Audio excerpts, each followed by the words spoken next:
Yesterday, we had solved problems on final accounts of sole proprietor, in which finally, at the end, we discussed the concept of manufacturing account. And I told you that manufacturing account is prepared by manufacturing concerns to arrive at cost of production. It is an account to be prepared before you prepare trading account. Trading account will carry the cost of production that is arrived at in manufacturing account. तो manufacturing account में हम cost of production ढूंढेंगे जो trading account में लिया जाएगा. फिर trading account में ग्रॉस प्रॉफिट आएगा जो पी एंड एल में लिया जाएगा, और पी एंड एल में जो नेट प्रॉफिट आएगा that will be taken to capital balance sheet में. कल हम लोगों ने एक प्रॉब्लम सॉल्व किया था जिसमें हमने मैन्युफैक्चरिंग अकाउंट भी बनाया, ट्रेडिंग भी बनाया और पी एंड एल भी बनाया.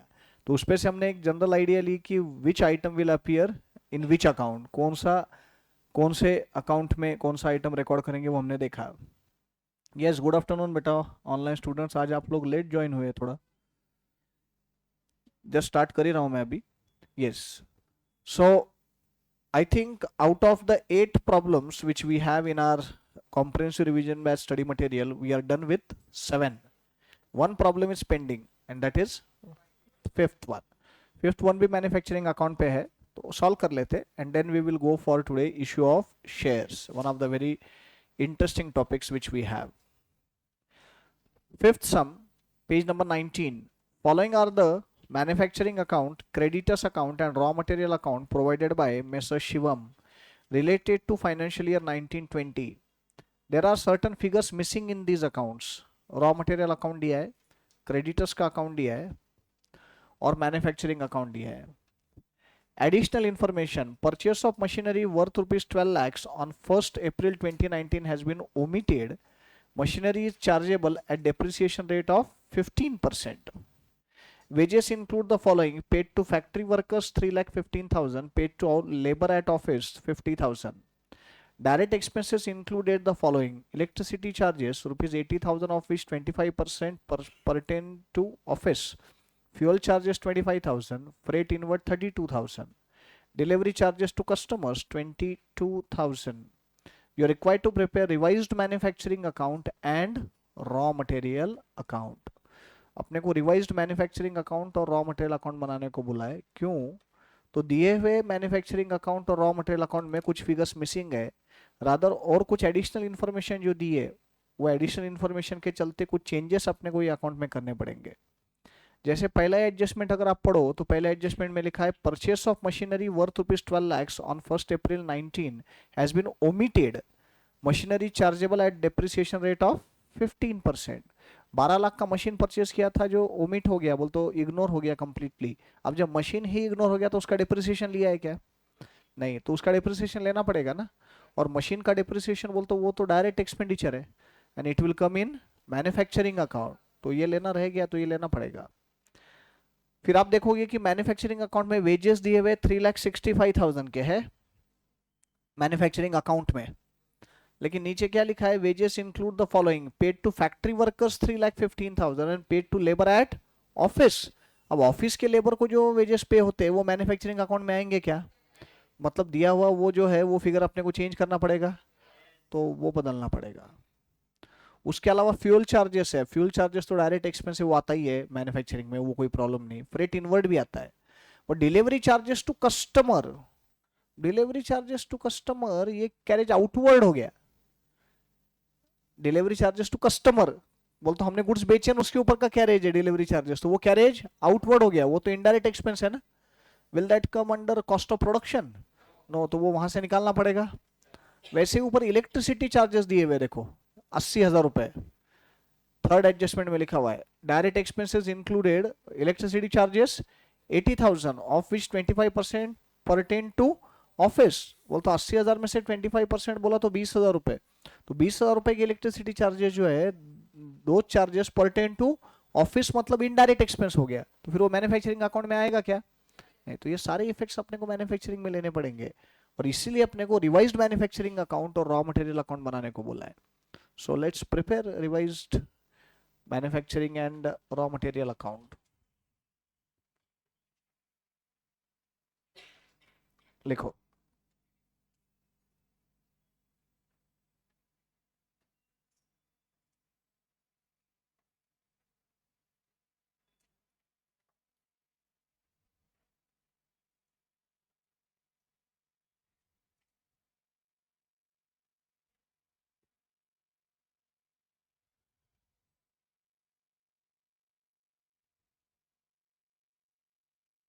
Problem number 5, page number 19. Problem number 5, page number 19. In the books of कौन है वो? Messrs Shivam.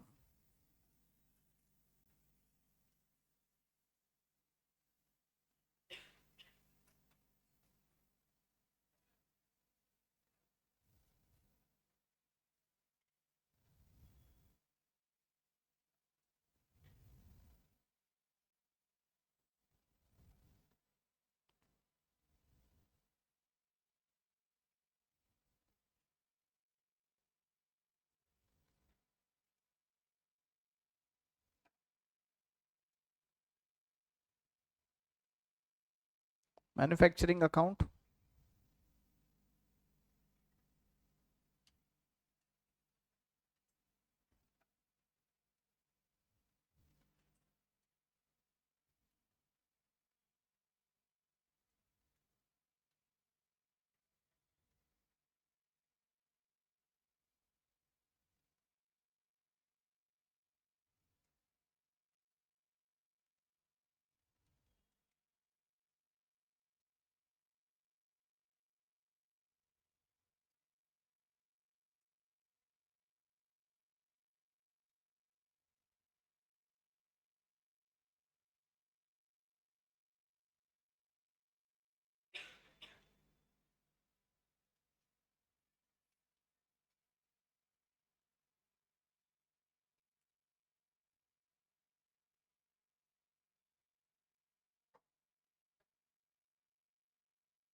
And raw material account. Manufacturing account एक 8 लाइन का बना दो.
दिए हुए रॉ मटेरियल अकाउंट पे आओ ना.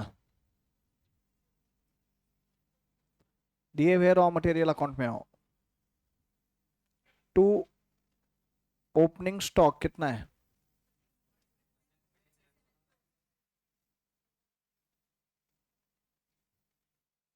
1 लाख. उसके बाद में बेटा तीनों फिगर्स मिसिंग है. तीनों मतलब कौन से 3 फिगर्स मैं आपको बताता हूं. Raw material purchase during the year जो क्रेडिटर्स के अकाउंट से आना चाहिए. इस साल जो रॉ मटेरियल परचेस हुआ वो ओपनिंग स्टॉक तो मैंने लिख दिया, but raw material purchased missing है. फिर उसके बाद में जो रॉ मटेरियल कंज्यूम हुआ इस साल, कंजम्पशन, वो कंजम्पशन भी मिसिंग है एंड क्लोजिंग स्टॉक भी मिसिंग है. तो यहाँ पे 3 फिगर मिसिंग है इस अकाउंट में. तो ये अकाउंट तो क्लोज करने का सवाल ही नहीं आता. 3 फिगर्स मिसिंग है, कहां से क्लोज करूं मैं? बहुत हुआ तो क्या होगा मैं आपको बोलता हूं. परचेसेस कितने हुए वो मैं ढूंढ सकता हूं, वो अपन वर्किंग नोट अभी बनाएंगे. क्रेडिटर्स का अकाउंट देखो नीचे दिया हुआ प्रॉब्लम में, ओरिजिनल क्रेडिटर्स। क्रेडिटर्स के अकाउंट में आप देखोगे कि ओपनिंग बैलेंस है, क्लोजिंग बैलेंस है एंड पेमेंट टू क्रेडिटर्स है, तो वहां पे परचेसेस ही मिसिंग है ना। क्रेडिटर्स में ओपनिंग क्रेडिटर्स मुझे मालूम है, क्लोजिंग क्रेडिटर्स मुझे मालूम है एंड पेमेंट टू क्रेडिटर्स कितना हुआ ये भी मालूम है, तो मिसिंग फिगर परचेसेस की रहने वाली है ना। तो परचेस ऑफ रॉ मटेरियल कितना ये मुझे क्रेडिटर्स के अकाउंट पे से पता चल जाएगा, बट फिर भी 3 फिगर मिसिंग है रॉ मटेरियल में, उसमें का एक मिलेगा ना, तभी भी 2 फिगर्स मिसिंग ही रहेंगे, तो रॉ मटेरियल अकाउंट तो क्लोज नहीं हो सकता, we can't close raw material account. एक काम करते हैं, जो ढूंढ सकते उतना तो पहले ढूंढ लेते। Working note, creditors account,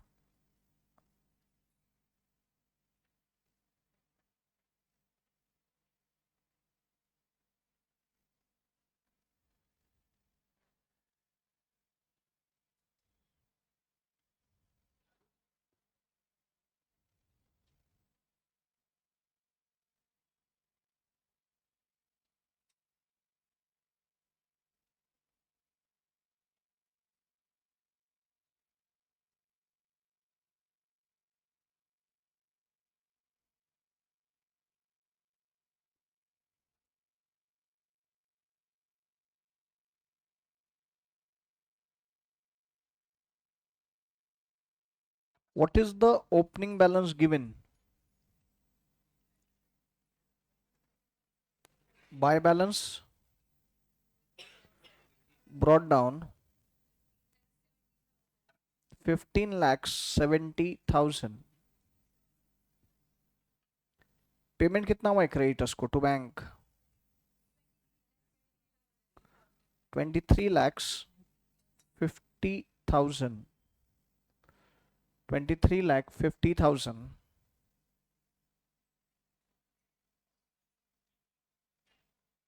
and to balance carried down कितना दिया है? 6,60,000।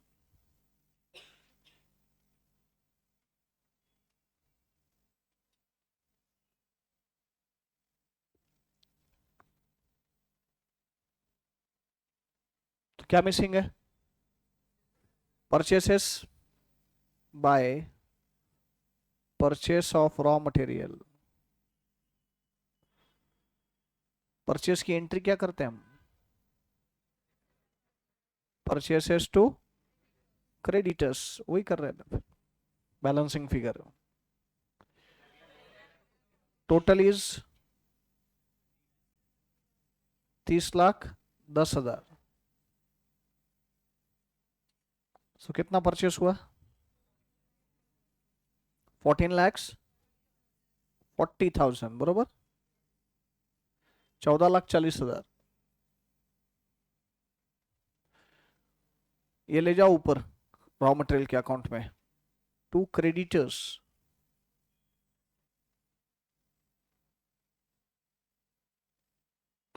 Bracket purchases during the year,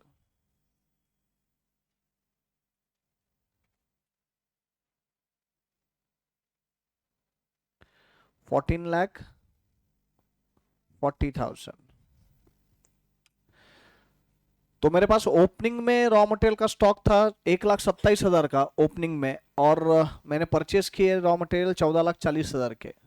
इसमें से क्लोजिंग स्टॉक लेस करने के बाद कंजम्पशन आएगा ना।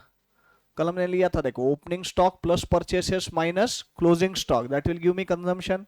And where do we take the consumption? Manufacturing account. तो अभी प्रॉब्लम ये है कि क्लोजिंग स्टॉक भी मिसिंग है एंड कंजम्पशन भी मिसिंग है, तो दोनों में से एक फिगर आए बगैर मैं ये अकाउंट क्लोज नहीं कर सकता, तो यहाँ 2 फिगर्स मिसिंग हो गए। कौन से 2 figures? Consumption transfer to manufacturing account and closing stock. So this account can't be close, ये अकाउंट क्लोज नहीं हो सकता। रही बात मैन्युफैक्चरिंग अकाउंट की, मैन्युफैक्चरिंग अकाउंट में प्रॉब्लम में दिया हुआ क्या क्या इंफॉर्मेशन है अपने पास? रॉ मटेरियल का कंजम्पशन उन्होंने भी डैश दिया है, बोलते वो मिसिंग है, बराबर ना।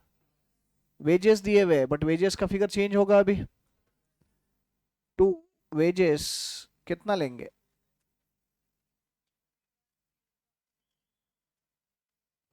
ओरिजिनली दिया हुआ जो है वो 3,65,000 है, बट 3,65,000 में से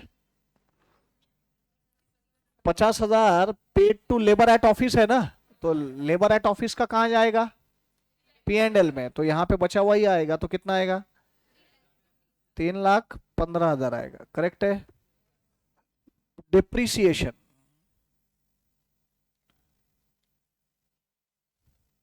जो मशीनरी परचेस हुआ था वो मशीनरी ओमिट हो गया, रिकॉर्ड ही नहीं किया, तो उसका डिप्रिसिएशन कंसिडर करना पड़ेगा ना। वो मशीन था कितने का? 12 लाख का, तो 12 लाख पे 15%, 180, तो 215 plus 180, 3,95,000।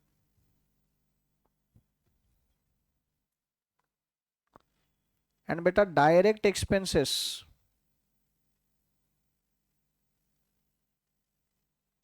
Direct expenses, direct expenses originally दिए हुए कितने? 2,49,000। उसका ना बाइफर्केशन नीचे दिया हुआ है, देखो उसमें बोला है कि क्या क्या है। इलेक्ट्रिसिटी चार्जेस से 80,000 के, जिसमें से 25% ऑफिस के, तो वो आएंगे क्या? वो तो कितना नहीं लेना चाहिए। सो ये देखो, look at the screen, 2,49,000 minus वो 20,000 नहीं आएगा, एंड फ्यूल चार्जेस आने चाहिए, फ्रेट इनवर्ड आना चाहिए, डिलीवरी चार्जेस टू कस्टमर्स आएंगे क्या? तो वो 22,000 लेस होना चाहिए। 2,07,000।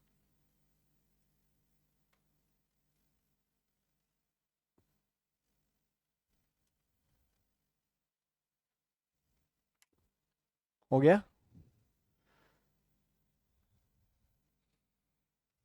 सब लोग मेरे पास ध्यान दो। अब यहाँ पे भी वापस दो फिगर्स मिसिंग है मैन्युफैक्चरिंग अकाउंट में। एक तो रॉ मटेरियल कंजम्पशन मिसिंग है, and cost of production transfer to trading account missing है। वो आए बगैर कैसे सॉल्व करें? यहाँ पे भी दो फिगर मिसिंग है, तो ये अकाउंट भी क्लोज नहीं हो सकता। रॉ मटेरियल अकाउंट में भी दो फिगर्स मिसिंग है, तो वो अकाउंट भी क्लोज नहीं हो सकता, तो दोनों भी अकाउंट क्लोज नहीं हो सकते। अब ये जो टोटल 4 फिगर्स मिसिंग हो गए, रॉ मटेरियल अकाउंट में दो और यहाँ दो, इसमें से एक भी मिल गया तो बाकी के 3 मिल जाएंगे, कि तो चारों इंटरलिंक्ड है ना। बट ये चारों में से एक ढूंढना पड़ेगा ना उसके लिए अपने को, वो फिगर कौन सा?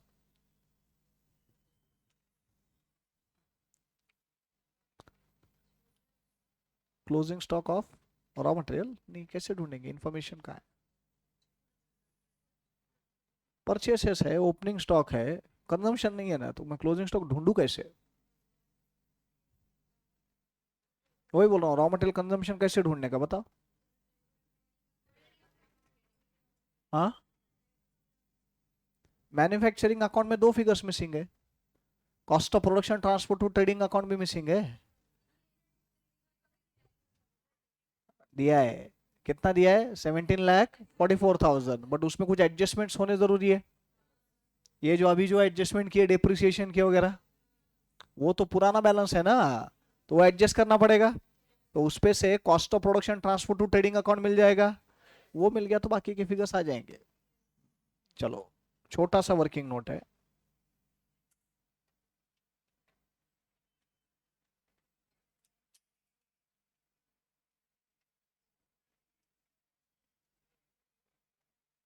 Calculation of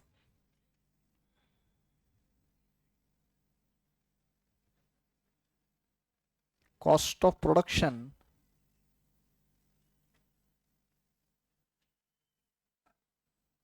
transferred from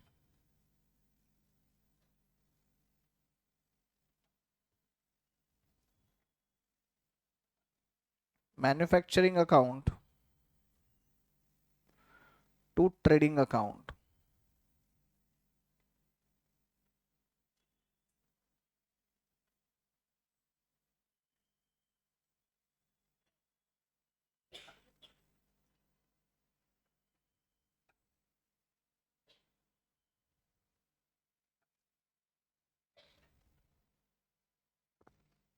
Right hand side corner, rupees.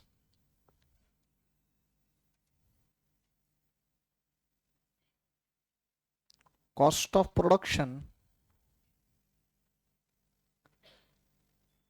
bracket as given, कितना दिया हुआ है? प्रॉब्लम में दिया कितना है? 17,44,000.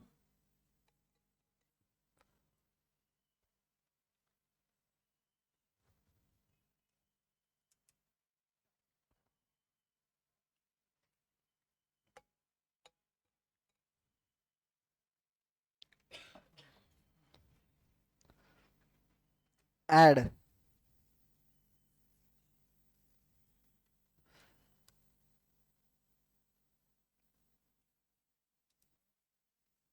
depreciation on मशीनरी जो लिया नहीं था पहले, कितना है वो? 15% ऑन 12 lakhs ना?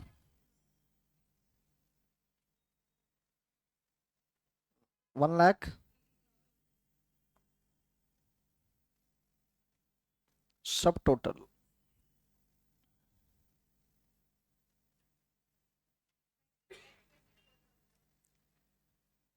19,24,000.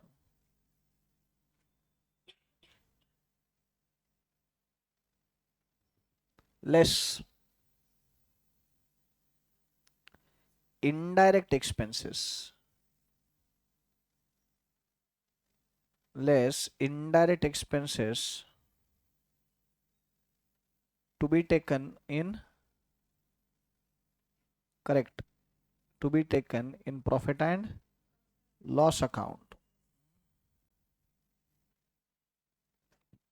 Under that, number 1, wages to office labor, कितना है वो? 50 ना? 50.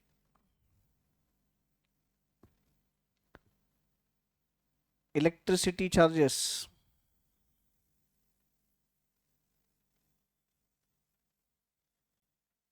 25% of 80,000. How much? 20,000. And delivery charges to customers,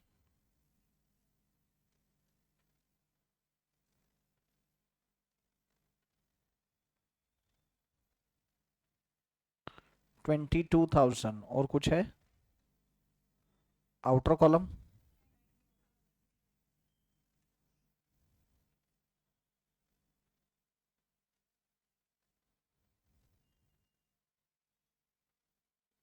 Therefore, cost of production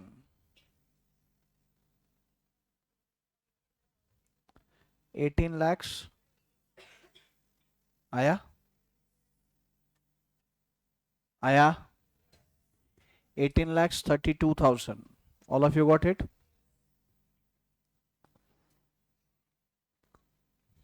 Manufacturing account credit side by cost of production transferred to trading account.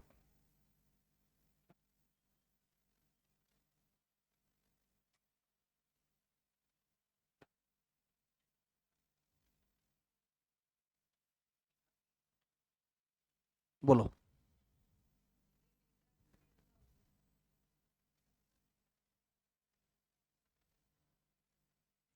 18,32,000 आया? Now the balancing figure will be consumption of raw material, debit side of manufacturing account, to consumption of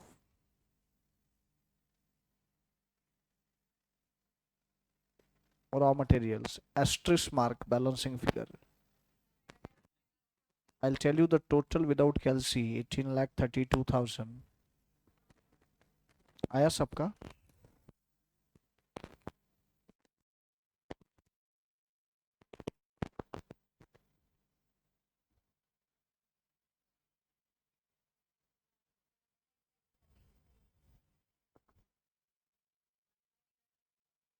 $9,15,000 सबका?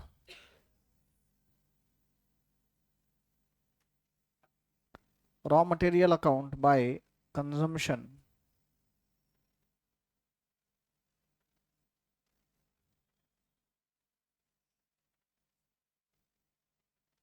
9,15,000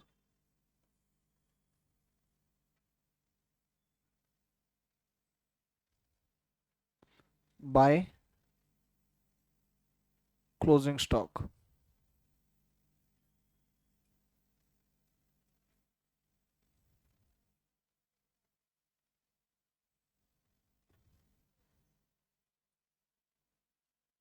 Total is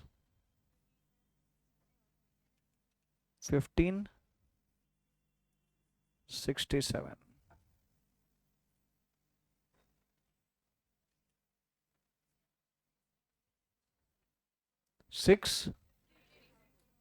650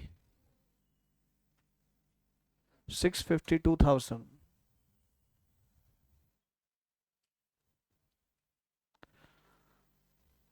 sir second working note का logic बताओ। Logic कुछ नहीं है बेटा, calculation है वो।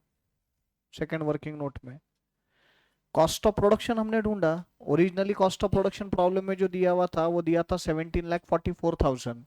वो 17,44,000 का जो कॉस्ट ऑफ प्रोडक्शन ओरिजिनली दिया था प्रॉब्लम में, उसमें कुछ चेंजेस एडजस्टमेंट्स में दिए हुए थे, तो वो चेंजेस हमने किए। जैसे ओरिजिनल कॉस्ट ऑफ प्रोडक्शन जो दिया हुआ है उसमें वेजेस जो कंसिडर हुए वो कंसिडर हुए 3,65,000, 3,65,000।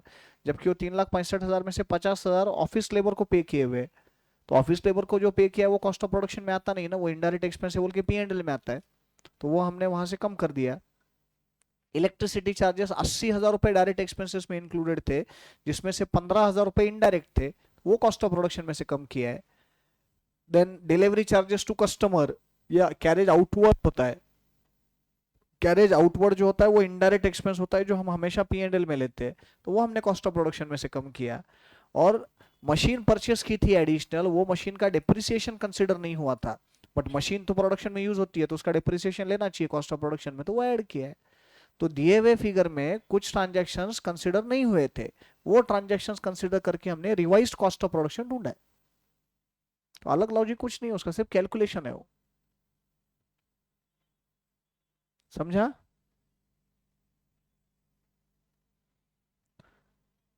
Yes. with this we finish with this topic। ये टॉपिक कंप्लीट हुआ।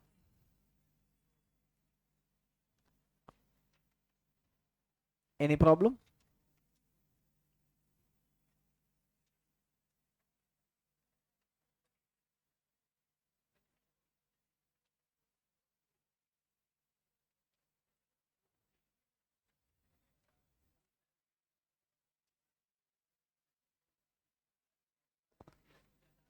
Write down.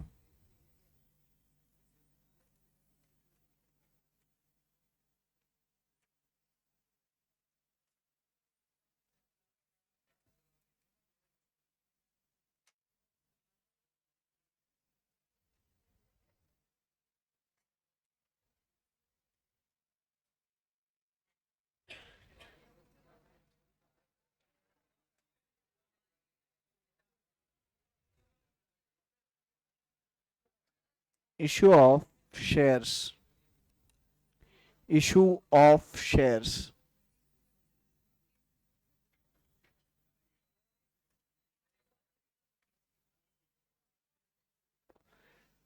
Issue of shares.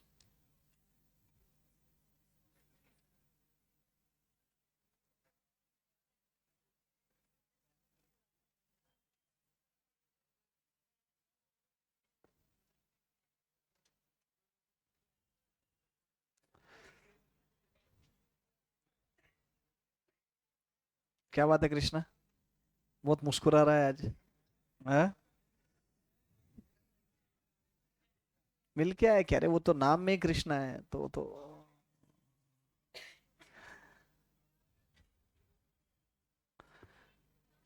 हाँ। क्या बोल रहे? सर सर बोल रहे।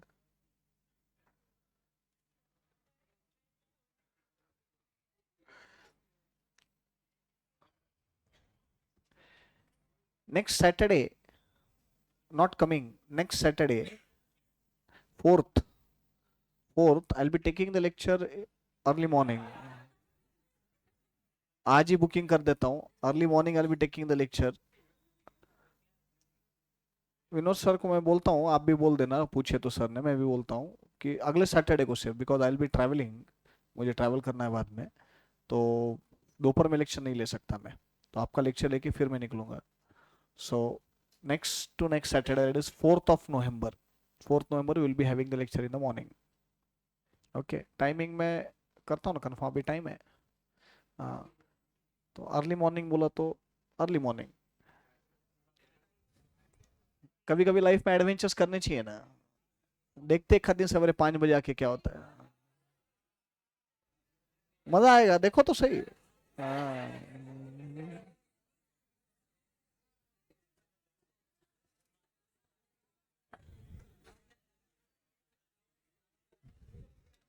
छोटे छोटे बच्चों को नींद में से उठने की तकलीफ हो सकती है। उनका थोड़ा ध्यान रखना पड़ेगा अपने को। हाँ, यस, इश्यू ऑफ शेयर्स। चलो ध्यान दो सब लोग, we are entering into the last phase of this batch. Last 4 topics are left now: issue of shares, issue of debentures, partnership and NPO. So till now almost 10 topics we are done with, 10 topic अपने हो चुके हैं। Company accounts में हम enter हो रहे, and company accounts is very crucial part, not just from the sake of example exam or foundation, but बेटा future पूरा कंपनी अकाउंट्स में जाने वाला है। धीरे धीरे धीरे धीरे पार्टनरशिप फॉर्म्स, प्रोप्राइटरी कंसर्न्स हम देख रहे हैं दिन ब दिन कम होते जा रहे हैं, and we are surrounded by n number of corporates, n number of companies around us. दिन ब दिन सारे बिजनेसेस कंपनीज में कन्वर्ट हो रहे हैं। जो एकदम ही छोटे स्केल पे, एकदम ही मीडियम स्केल पे है, उनकी बात अलग है कि आज भी वो प्रोप्राइटरी कंसर्न पार्टनरशिप हम चला रहे हैं, बट अदरवाइज जितने भी थोड़े से भी बड़े स्केल के बिजनेसेस है वो सारे कंपनीज में कन्वर्ट हो चुके हैं। So the concept of company you have already studied in law, law में तो तुम सीख चुके ही हो, बट उसका अकाउंटिंग पार्ट हम अकाउंट्स में कवर कर रहे हैं। And when you will come in intermediate and CA final, and when you will be studying accounts of those two levels, आपको दिखेगा कि most of the syllabus is based on company accounts. So from that angle also, this portion of the syllabus is very very important, crucial. चलो अभी तो अपन comprehensive revision batch में बैठे हुए हैं, और सर मतलब अभी हम एग्जाम पॉइंट ऑफ व्यू से डिस्कशन करेंगे, बट मैं आपको सिर्फ आइडिया दे रहा हूँ कि ये बहुत इंपॉर्टेंट पार्ट है। इश्यू ऑफ शेयर्स, डिबेंचर्स, ये सारे कंसेप्ट बार बार आगे भी आने वाले हैं, तो इनको अच्छे से समझ लो, एग्जाम में तो काम आएंगे ही, आगे के सिलेबस में भी काम आने वाले हैं। कंपनी अकाउंट्स नहीं हुआ बेटा, अभी स्टार्ट ही कर रहा हूँ मैं, वही तो बोल रहा हूँ। Yes, so issue of shares and issue of debentures, ये दो टॉपिक है। जैसे जिन लोगों ने रेगुलर बैच अच्छे से अटेंड किया है, आप लोग जानते हो कि इश्यू ऑफ शेयर्स टॉपिक होने के बाद इश्यू ऑफ डिबेंचर्स टॉपिक वैसे फॉर्मेलिटी रह जाता है, because entries remain same, everything remains same, only instead of equity shares we call it as debentures। Procedure wise कोई फर्क नहीं है, बट जो भी टाइम लेना है वो इश्यू ऑफ शेयर्स के टॉपिक में लेना है, जो भी कंसेप्ट अपने को समझने हैं वो इश्यू ऑफ शेयर्स के टॉपिक में समझने हैं। मैंने आपको बहुत अच्छे से ये कंसेप्ट समझाया था कि exactly public issue of shares बोल तो होता क्या है, what do you mean by public issue of shares. सबसे बड़ा डिफरेंस पार्टनरशिप फर्म और कंपनी में यह है कि पार्टनरशिप फर्म में the finance requirement of the partnership firm, मतलब जो पैसा लगता है बिजनेस के लिए, that is contributed privately by partners in case of partnership firm, but when it comes to company it is funded, the whatever requirement of finance is, that is fulfilled, that is funded by public। By public जब मैं बोलता हूं तो ownership is offered to general public, and public becomes the owner, and public contributes towards the funds requirement of the company. तो एक बहुत बड़ा difference है पार्टनरशिप फॉर्म और कंपनी में, और इस डिफरेंस को लेके ही अपने को डिस्कशन को आगे ले जाना है। Just for the sake of example, let's say I am running a company called Bhandari industries limited. Bhandari industries limited नाम से मेरी एक कंपनी है, पब्लिक लिमिटेड कंपनी है। ऑब्वियसली देखो बेटा, जब मैं पब्लिक इशू की बात कर रहा हूँ तो I am talking about public limited company, I am not talking about private limited company.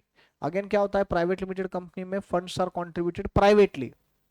So in this topic our whole focus is on public limited company. तो पब्लिक लिमिटेड कंपनी के case में जो पैसा raise होता है, जो funds raise होते हैं, that is in the form of public issue of shares. तो वो पब्लिक इश्यू अपने को समझना है। तो पब्लिक इशू बोलते एग्जैक्टली क्या होता है, what exactly this public issue is, just understand. Let's say I own a company called Bhandari industries limited.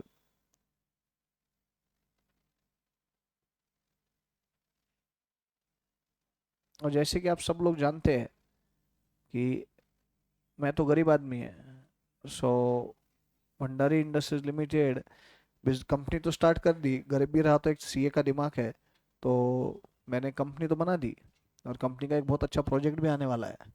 पैसा, इसलिए तो पब्लिक लिमिटेड कंपनी बनाई है ना. Let's say just for the sake of example कि कंपनी का फाइनेंस रिक्वायरमेंट जो है वो टोटल 10 करोड़ का है. बहुत कम है कंपनी के हिसाब से, 10 करोड़ है. ठीक है, बड़े बड़े अमाउंट लेके खुश होते रहने का, अदम्पशन करने का, 10 करोड़ बोलने कोई भारी लगता है ना. 10 करोड़ का टोटल रिक्वायरमेंट है. मैंने आपको रेगुलर बैच में भी एग्जांपल दिया था. लेट्स से कि एक कोई जेन्यून केस है और मेडिकेशन का केस है, कोई सीए स्टूडेंट है और उसको कुछ अनफॉर्चुनेटली कुछ एक्सीडेंट हो गया, कुछ बीमारी है ना, उसकी वजह से उसका इलाज कराना ज़रूरी है, और हम उसके लिए लेट्स से फंड्स रेज कर रहे हैं. मैं क्लास में आया और मैंने क्लास में आके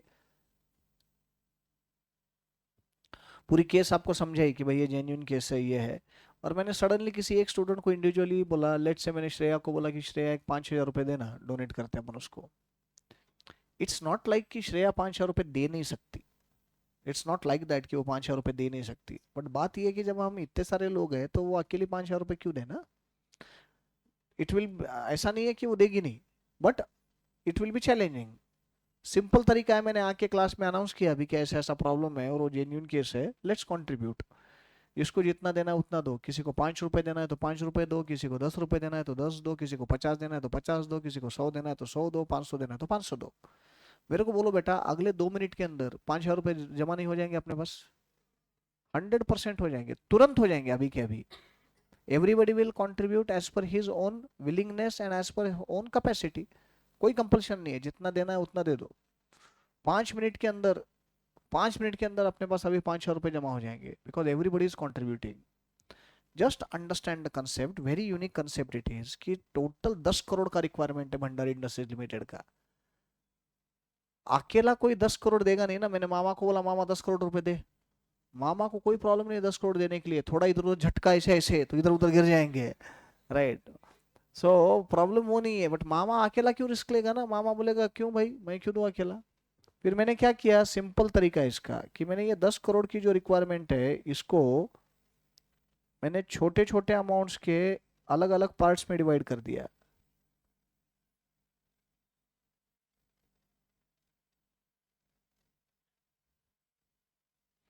let's say this total 10 crores requirement I divided into 1 crore parts of rupees 10 each, and I offered these 1 crore parts to public of 10 each, और मैंने पब्लिक को ऑफर दिया कि आपको जितने लेने उतने ले लो. अब ये जो 1 करोड़ पार्ट्स है ना, इन 1 करोड़ पार्ट्स को बोलते, these are known as shares, ये हो गए शेयर्स. और ये जो 10 रुपए, correct, this is called as face value और नॉमिनल वैल्यू. आपकी बहुत इच्छा है कि भंडारी इंडस्ट्रीज लिमिटेड में पैसा लगाना है, तुमको मालूम है आपको कि बहुत भारी कंपनी है, कंपनी का प्रमोटर भी बहुत भारी है, सब तुमको मालूम है.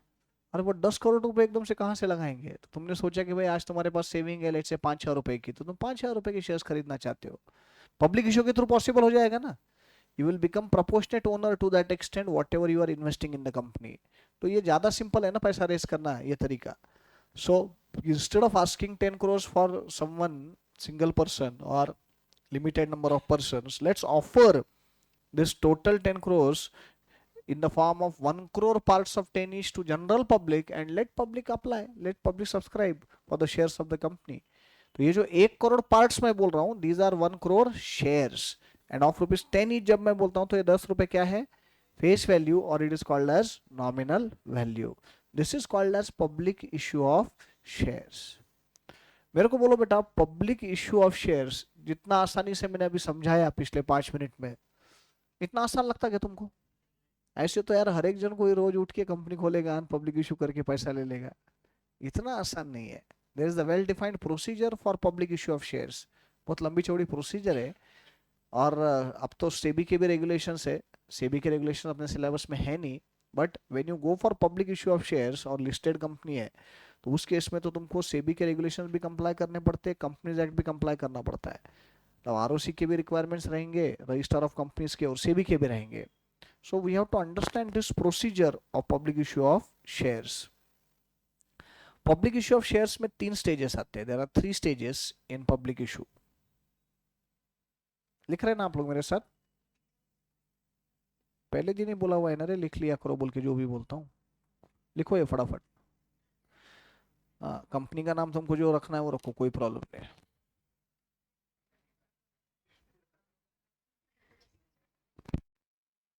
नहीं, तुम ले लो Anamika industries limited, public limited company बनाओ, बट वो प्राइवेट प्रॉपर्टी है।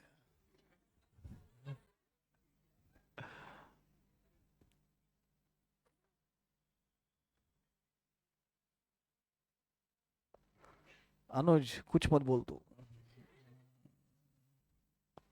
Most dangerous guy in the batch, अनुज।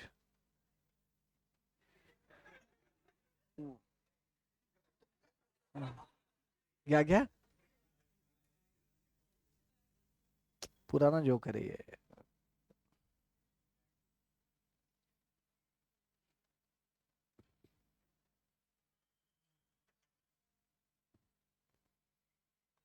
दरवाजा मत लगा यार, तुम्हारी चाय ब्लॉक कर दिया यार, ऐसे क्यों कर रहा है?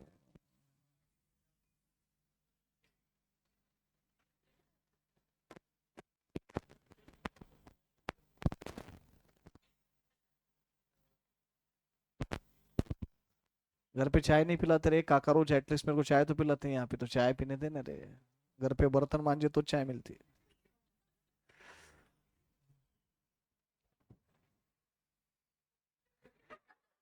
हम्म। क्या क्या? क्या बोला?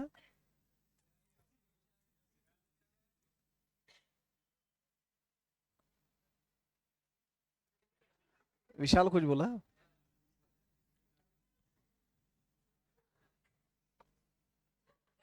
समाधान दोस्त कहाँ है आज?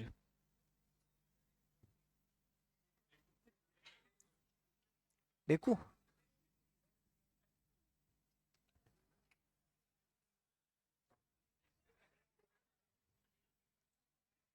क्यों हंस रहे रे, क्या हो गया? हम्म।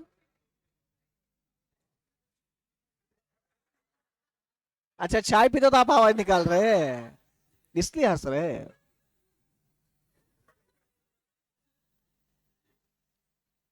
निकालो निकालो, आवाज निकालो।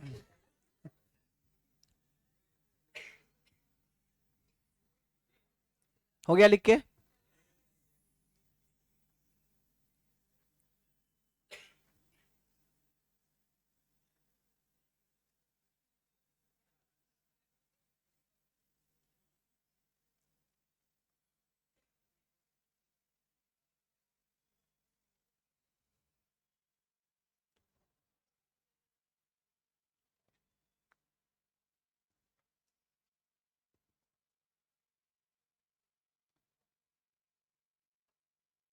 Stages in public issue of shares.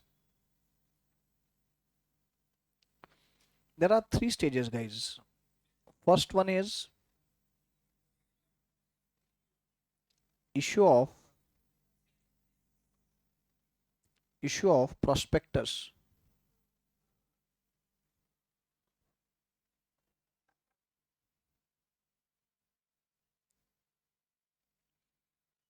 In response to issue of prospectus, there will be public subscription.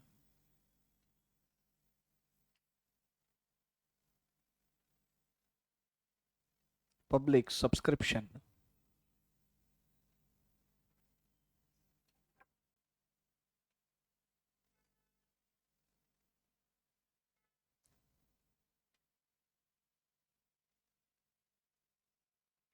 Next is allotment of shares by company.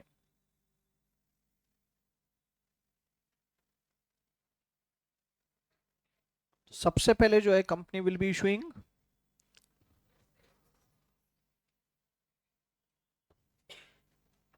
Company prospectus issue करेगा. In response to prospectus there will be public से subscription आएगा, and then based on public subscription allotment will be done by the company. We can link these three stages with Contract Act, Indian Contract Act. As per Indian Contract Act, issue of prospectus is nothing but, very good, invitation to an offer. Public subscription is offer, and allotment of shares is acceptance of the offer. So when company issues prospectus, through prospectus it is inviting the offer from public. If public subscribes, applies for the shares of the company, it is offer by public, and if that offer is accepted by the company, company will allot the shares, which will be considered as acceptance of that offer by company. So invitation to offer, offer and acceptance. Is this clear? Yes. Next term that we need to understand, that we need to discuss, is issue price. Issue price. Guys, what is issue price? लिखो issue price.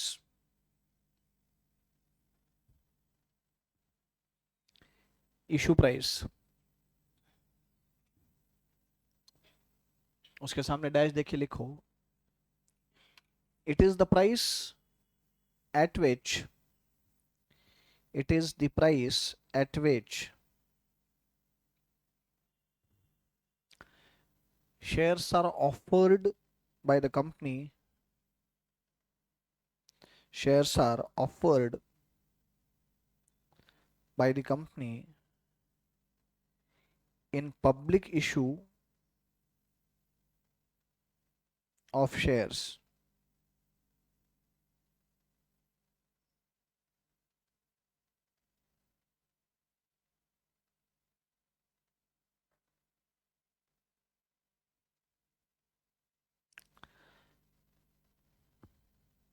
Issue price को लेके तीन possibilities है अपने पास. Let's say, just for the sake of example, face value is ₹10.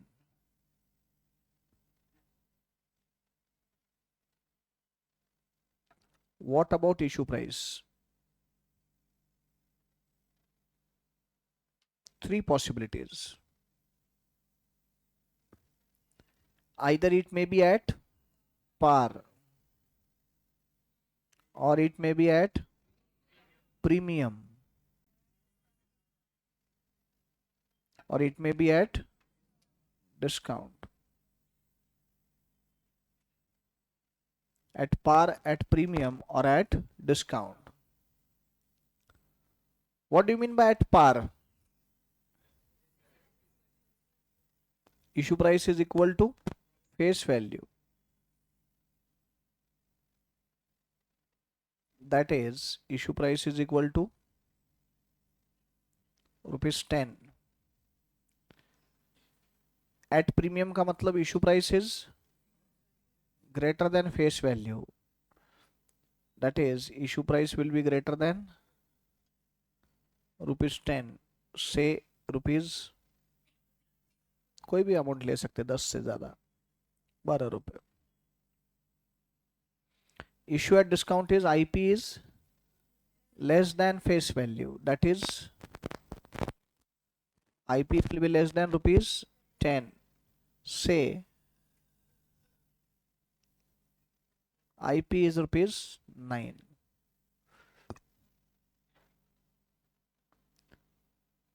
बेटा मैंने तीनों ऑप्शंस है बोल के लिखा है, क्या तो ये तीन ऑप्शंस होते हैं, but the last option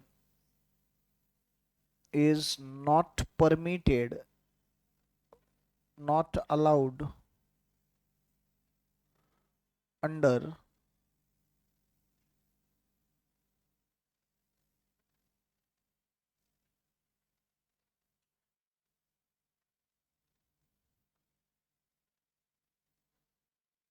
Companies Act to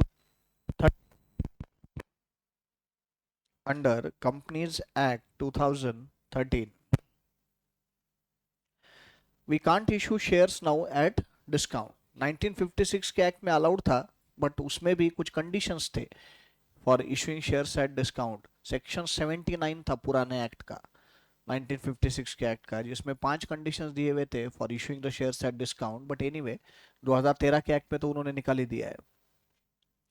2013 के एक्ट में no more we have issue at discount. But just option बोल के मैंने डिस्कस किया तुम्हारे साथ में कि इशू प्राइस में be either equal to face value, or it can be greater than face value, or it will be less than face value. But anyway, less than face value, that is discount, is not allowed.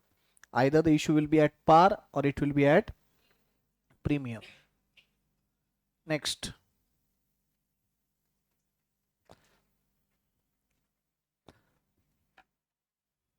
next line लिखो, issue price of the share,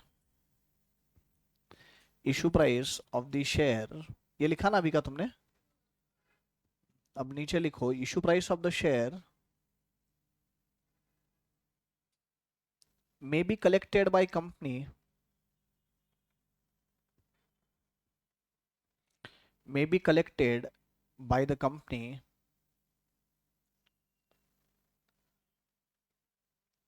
in lump sum, in lump sum at the time of application itself, at the time of application itself,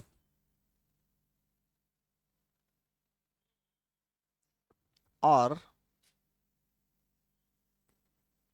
it may be collected, or it may be collected in installments, in installments as under,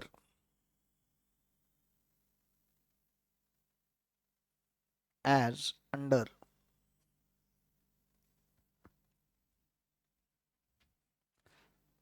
Let's say, to just keep it simple, face value 10 रुपए समझो और issue price भी समझो 10 रुपए है, बोल तो issue is at par.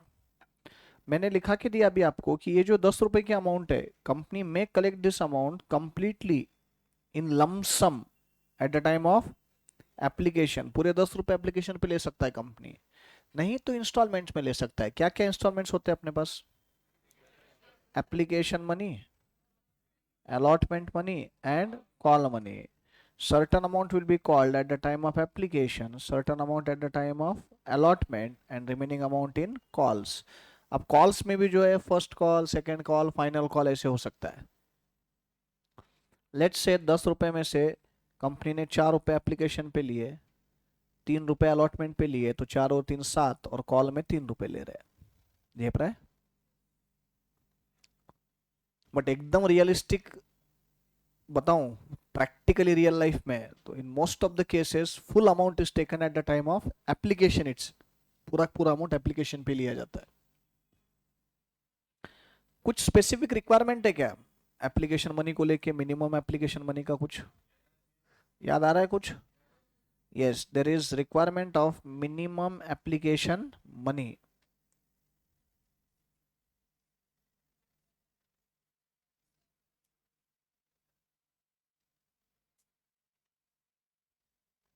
बेटा minimum allotment and call money का कोई रिक्वायरमेंट नहीं है, बट मिनिमम एप्लीकेशन मनी का रिक्वायरमेंट है. क्या है? दो है उसमें रिक्वायरमेंट. एज पर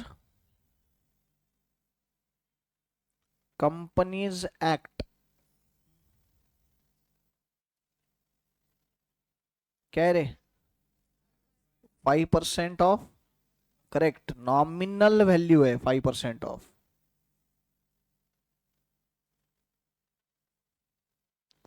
एंड वही एज पर से भी securities exchange board of India 25% of issue price है वो. बोल तो बेटा डिफरेंस दो जगह पे है, परसेंटेज सिर्फ अलग अलग है ऐसा नहीं, वेरिएबल भी अलग अलग है. As per companies act 5% of nominal value है, बोल तो फेस वैल्यू, एंड सेबी के हिसाब से 25% ऑफ इशू प्राइस है। अब अगर कंपनी लिस्टेड है, लिस्टेड, तो फिर उसके लिए तो दोनों भी एप्लीकेबल है, सेबी भी और कंपनीज एक्ट भी, तो उसके लिए तो मिनिमम 25% ही हो जाएगा, because 25% of issue price is always greater than 5% of nominal value ना। तो लिस्टेड कंपनी के लिए मिनिमम एप्लीकेशन मनी हमेशा 25% ही रहेगा ऑफ इशू प्राइस। हाँ, नॉन लिस्टेड कंपनी है which is not registered with any stock exchange, तो फिर उस केस में अनरजिस्टर्ड कंपनी, अनरजिस्टर्ड बोलने का मतलब अनलिस्टेड कंपनी अगर है, नॉन लिस्टेड कंपनी, तो उसके केस में फिर उसको सेबी एप्लीकेबल नहीं होता, फिर वहां पे कंपनीज एक्ट काम करेगा, फिर कंपनीज एक्ट का रिक्वायरमेंट 5%। Any problem? सबने लिखा? So amount to be collected on shares, that is issue price, may be collected either fully in lump sum at the time of application itself, or it may be collected in parts in installments as under: certain amount on application, certain amount on allotment, certain amount in calls. Any problem guys? सबके दिमाग में जा रहा है? Everybody? अब public subscription जो आता है, पब्लिक सब्सक्रिप्शन लिखो, हेडिंग लिखो पब्लिक सब्सक्रिप्शन।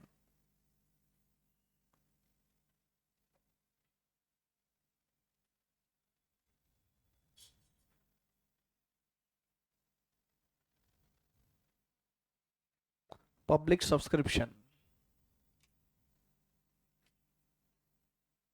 उसमें अलग अलग पॉसिबिलिटीज है। जरूरी है क्या तुमने जितने शेयर्स ऑफर किए लोग लेंगे ही? अलग अलग पॉसिबिलिटीज है उसमें, 3 पॉसिबिलिटीज है। पहली पॉसिबिलिटी है जितने शेयर्स तुमने ऑफर किए उतने लोगों ने अप्लाई किए। पब्लिक सब्सक्रिप्शन का मतलब एप्लीकेशन फ्रॉम पब्लिक, तो जितने शेयर्स तुमने पब्लिक ऑफर किए उतने पब्लिक ने सब्सक्राइब किए या अप्लाई किए, वो हो गया सब्सक्रिप्शन एट पार। कई बार ऐसा होता है कि आपने जितने ऑफर किए उससे ज्यादा अप्लाई हो जाते हैं, जिसको बोलते हैं over subscription, that is known as over subscription. And और एक पॉसिबिलिटी है कि जितने शेयर्स ऑफर किए उससे कम शेयर्स अप्लाई हुए, तो दैट इज अंडर सब्सक्रिप्शन। तो पब्लिक सब्सक्रिप्शन में वापस 3 पॉसिबिलिटीज आ गए, either there will be subscription at par, और there will be over subscription, और there will be under subscription. So we will write here, let's say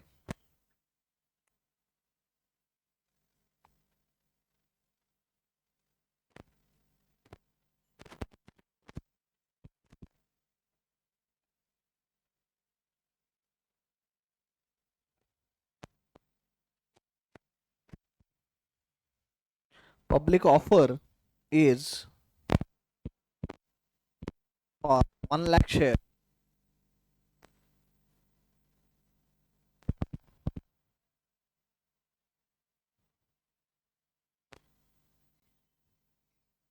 Public offer is for 1 lakh shares.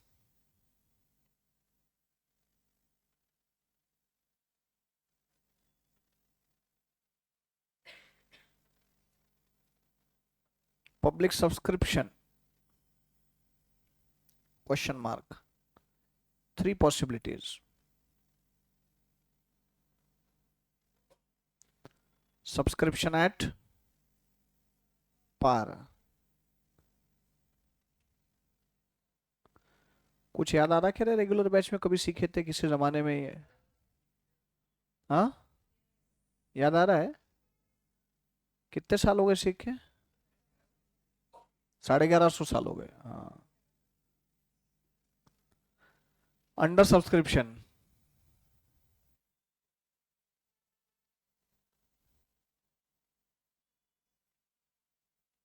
हाँ बराबर है, मेरे को याद आया ना, उस दिन सिखाया था वो, जिस दिन वो अलाउद्दीन खिलजी आया था ना, वो राजा रतन सिंह के साथ लड़ाई चालू हुई थी उसकी, पद्मावती के लिए राजस्थान में, उस दिन सिखाया था मैंने। हाँ अब याद आया मेरे को, करेक्ट करेक्ट। हाँ, थोड़ी देर के लिए अपन भी रुक गए थे, सिखाते सिखाते घोड़े जा रहे थे, आवाज आ रही थी, है ना? गधड़े लोग।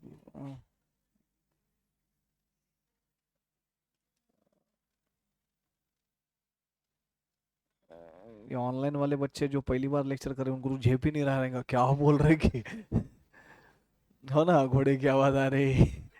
1150 साल हो गए। क्या है ऑनलाइन बच्चों, ये हमारे रेगुलर बैच के बच्चे हैं ना, ये कभी कभी इतने ऐसे मंद मट्ठ ढ माठ मति मंद मद्द ढोम्या ढोकड़ा तारे जमी पर हो जाते हैं ना, तो उनको ऐसे लगता है कि कोई चीज कल भी सिखाई हुई रहेंगी तो 500 साल हो गए। क्या? ये भी नहीं पता? अभी ये तो मराठी वर्ड्स है ना रे, ये तो एडजेक्टिव्स है मराठी। हाँ। मंद मट्ठ ढ। अब जिनको ये नहीं समझ रहा वो है। Subscription at par, under subscription, over subscription. ये भी नहीं समझा सर?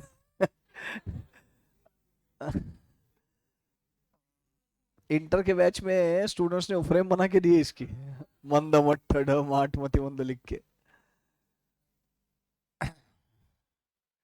4-5 साल पहले बच्चों ने एक टी शर्ट बना के दिया था, टी शर्ट पे पूरा प्रिंट किया हुआ था ऐसे व्हाइट टी शर्ट। बट वो उन्होंने इतना लूज बनाया वो टी शर्ट कि उसमें मैं दो बैठ जाऊंगा। पहन ही नहीं पाया मैं वो टी शर्ट, है ना?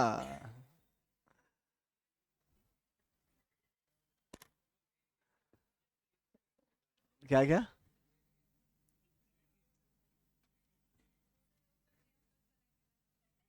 तुम बना के लाते? परफेक्ट साइज का, अच्छा। वो तो तुम बोलना क्या चाहते, बोल तो सर पहने, बोल तो सर है मंद मट्ठा, ऐसा बोलना है? हाँ।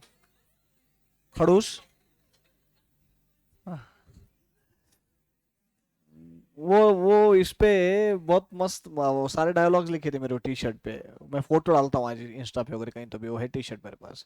मुफ्त का चंदन घस मेरे नंदन। मैं क्लास में बोलते रहता रहे मैं ऐसे कुछ, तो सारे क्लास के डायलॉग लिखे हुए थे। 3 पॉसिबिलिटीज है पब्लिक सब्सक्रिप्शन। बोलो। छोटे छोटे बच्चे क्या बोल रहे हैं? Subscription at par, under subscription, over subscription. What do you mean by subscription at par? Number of shares applied will be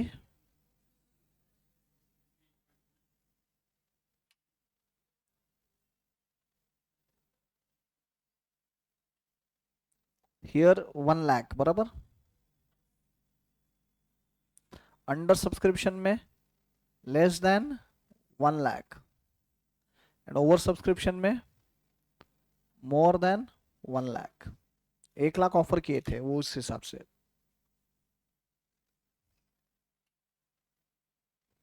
there are 3 possibilities.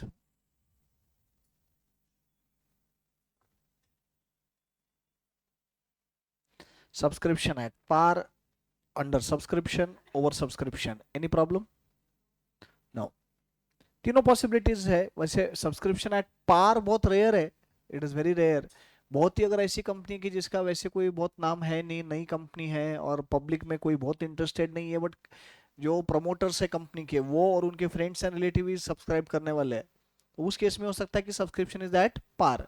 उन्होंने उसी हिसाब से शेयर्स ऑफर किए जो सब्सक्राइब सब्सक्राइब करने का अपने को कमिटमेंट है।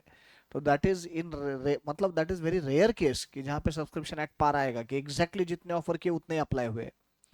Over subscription is the normal scenario in now in current period. हम देखते हैं कि normally public issue is over subscribe, normally, compulsion नहीं है but normally we see that. बोलते हो भंडारी इंडस्ट्रीज लिमिटेड का पब्लिक इशू हुआ है तो लोगों ने भर भर के अप्लाई किया।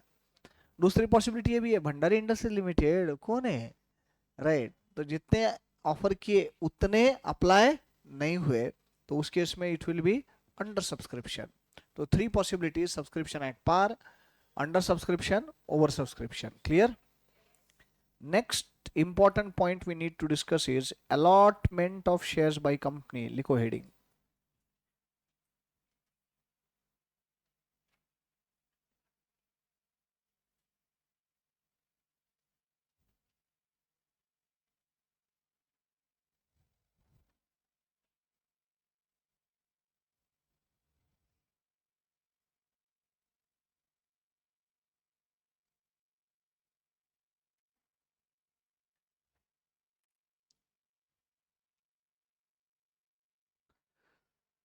Allotment of shares by company. Under that, write down there are usually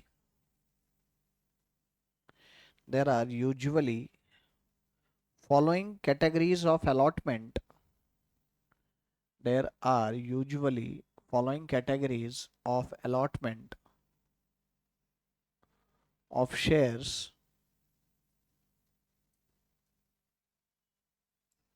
by the company.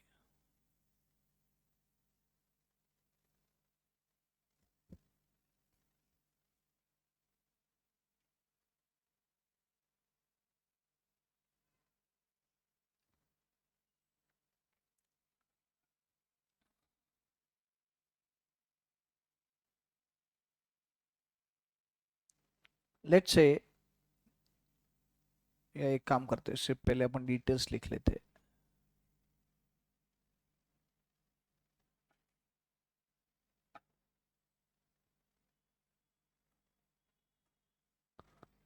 Categories of allotment याद आता है? कितने कैटेगरीज थे?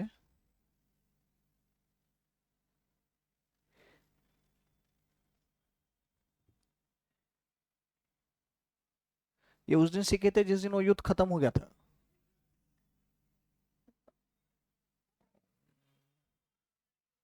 रतन सिंह का उनका युद्ध हुआ, धोखे से मार दिया रतन सिंह को खिलजी ने, उस दिन हुआ था ये। हाँ,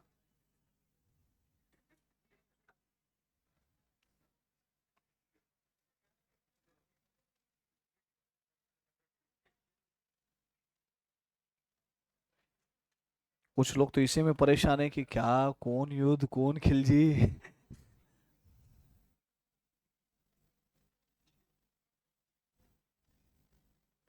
फुल, नल, प्रोरेटा अलॉटमेंट। एटलीस्ट ये टर्म सुनने के बाद तो भी कुछ याद आ रहा है कि नहीं?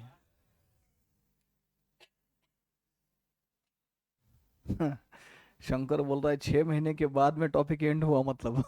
अच्छा, 6 महीने चला था युद्ध? मुझे नहीं मालूम था ये।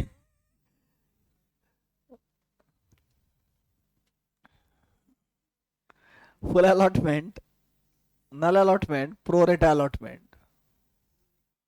फुल अलॉटमेंट मतलब 100% अलॉटमेंट, मतलब जितने शेयर्स अप्लाई किए उतने कंपनी ने अलॉट किए।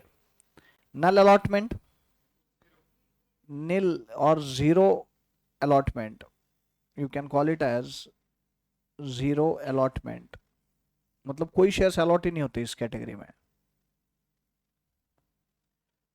And pro rata is, it is proportionate allotment,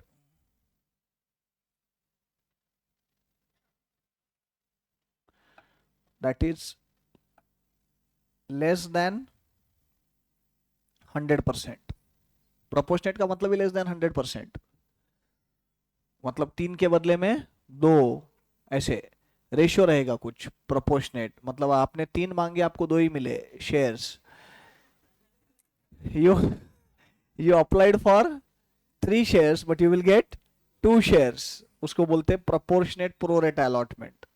3:2 just एक एग्जांपल है, it can be any ratio, it may be 4:1, it may be 5:2, it may be 5:3, depends on कि कितने एप्लीकेशंस आए हैं।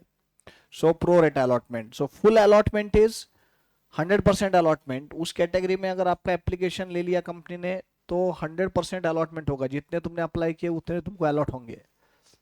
नल अलॉटमेंट, ये कैटेगरी में अगर अनफॉर्चुनेटली अपना एप्लीकेशन आ गया तो कुछ भी शेयर्स अलॉट नहीं होंगे। And pro rata allotment is proportionate less than 100%।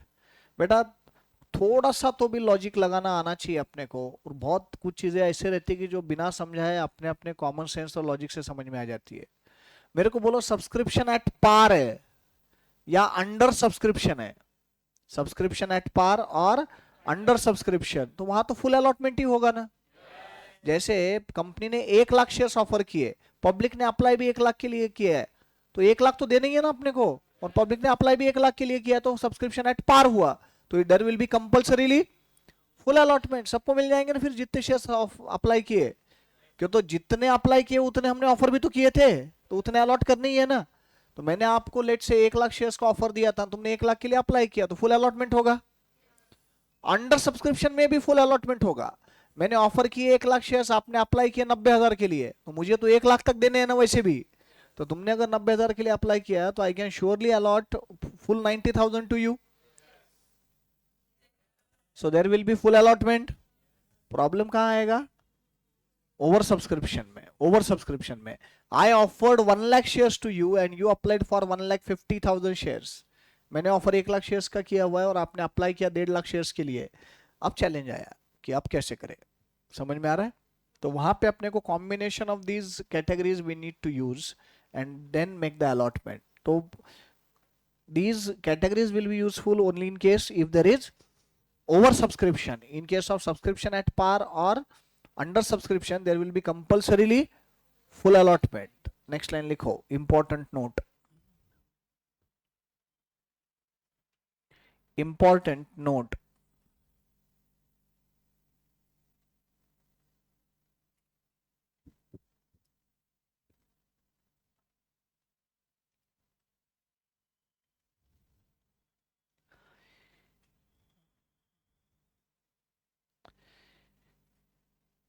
If there is, if there is subscription at par,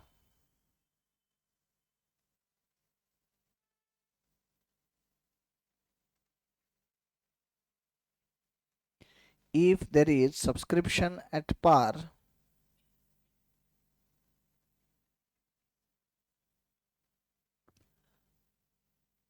or under subscription,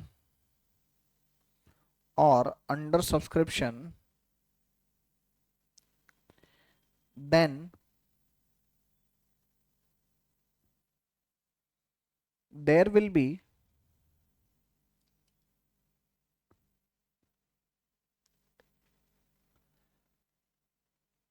full allotment, there will be full allotment to to all the applicants, to all the applicants of the shares, of the shares. However, however,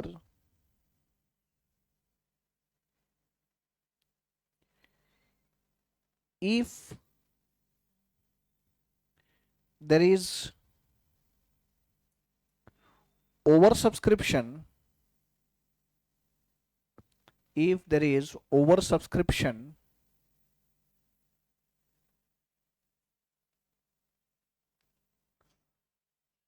comma, full allotment can't be done, full allotment can't be done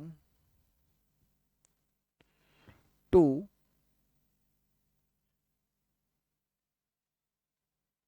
all the applicants, to all the applicants, and therefore, and therefore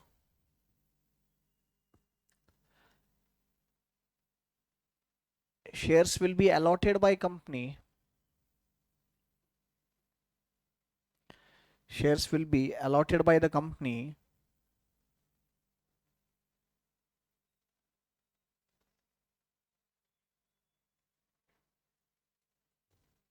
under the combination of,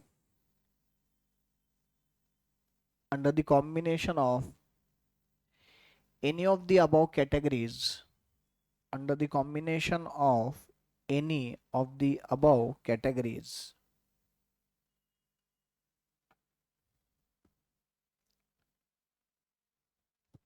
Example,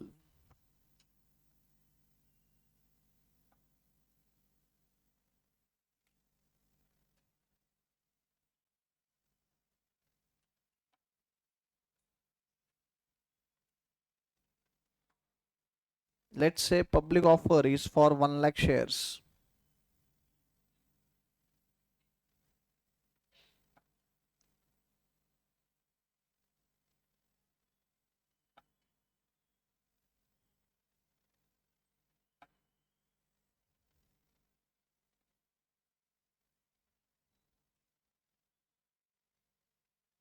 Let's say public subscription is for 1,50,000 shares.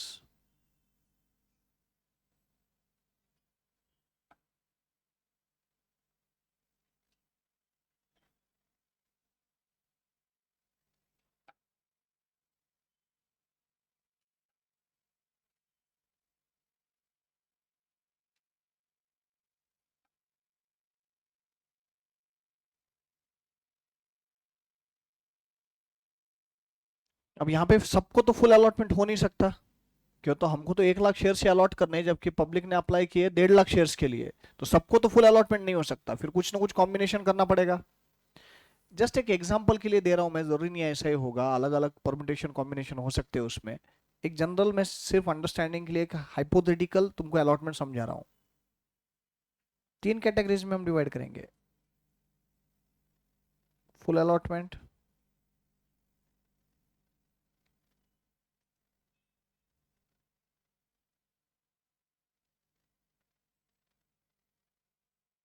Null allotment,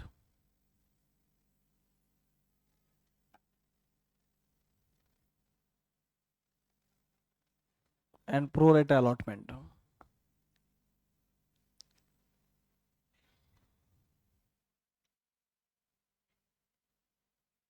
Let's say applied shares in full allotment category are, let's say just for the sake of example, 10,000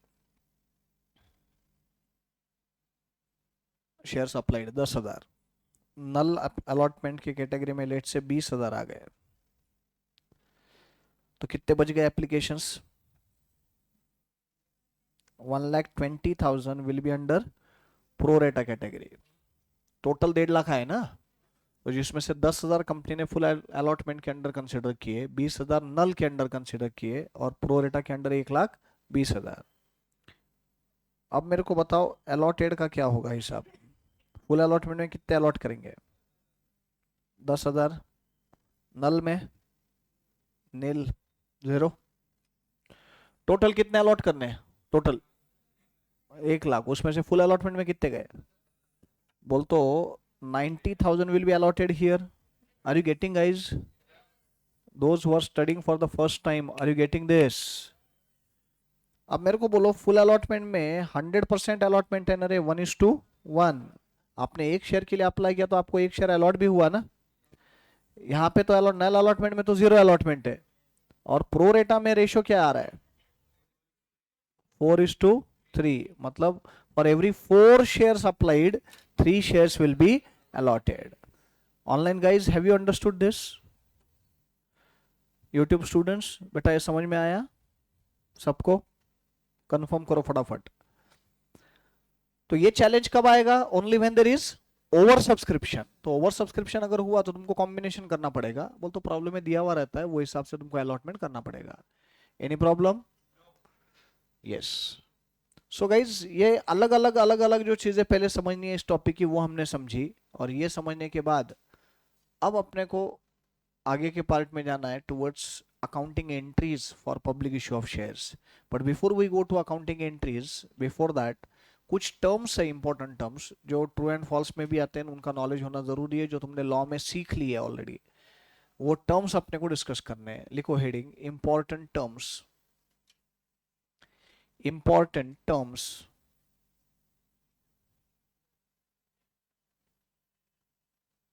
ये सबने लिखा है ना screen पे जो दिख रहा है? Important terms. In that first one,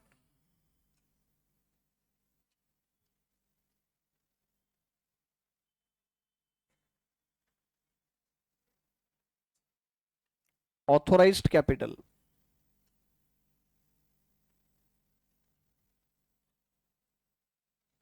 Authorized capital. क्या रहता है ऑथोराइज्ड कैपिटल? लिखो, मैक्सिमम कैपिटल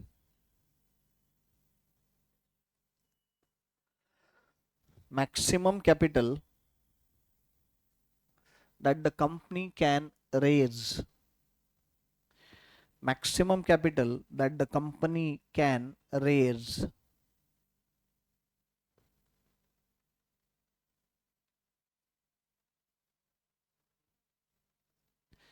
फुल स्टॉप देखिए, कंटिन्यू करो उसी में आगे. It is specified in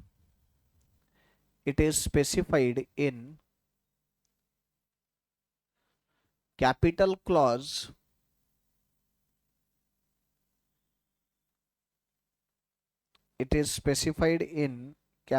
clause of memorandum of association.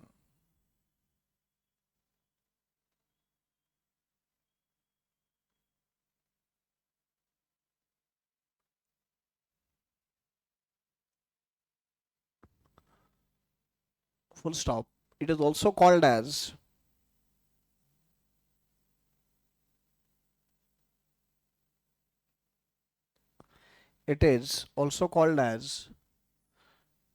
registered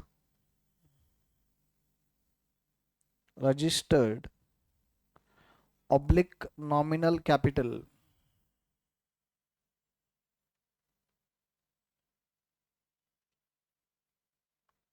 Registered oblique nominal capital. Full stop. तो कंपनी का ज्यादा से ज्यादा कितना कैपिटल होगा, ये जो अपर लिमिट है उसको बोलते हैं authorised capital. Means at any given point of time company's capital can not be more than its authorised capital. ज्यादा से ज्यादा जितना भी ऑथोराइज्ड कैपिटल डिसाइडेड है उतना ही कैपिटल हो सकता है, उससे ज्यादा हो नहीं सकता.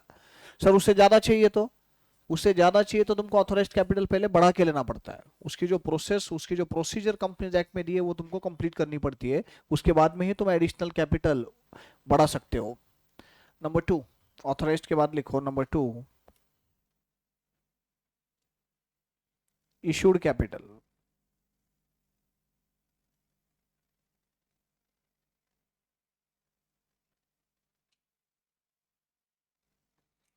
issued capital.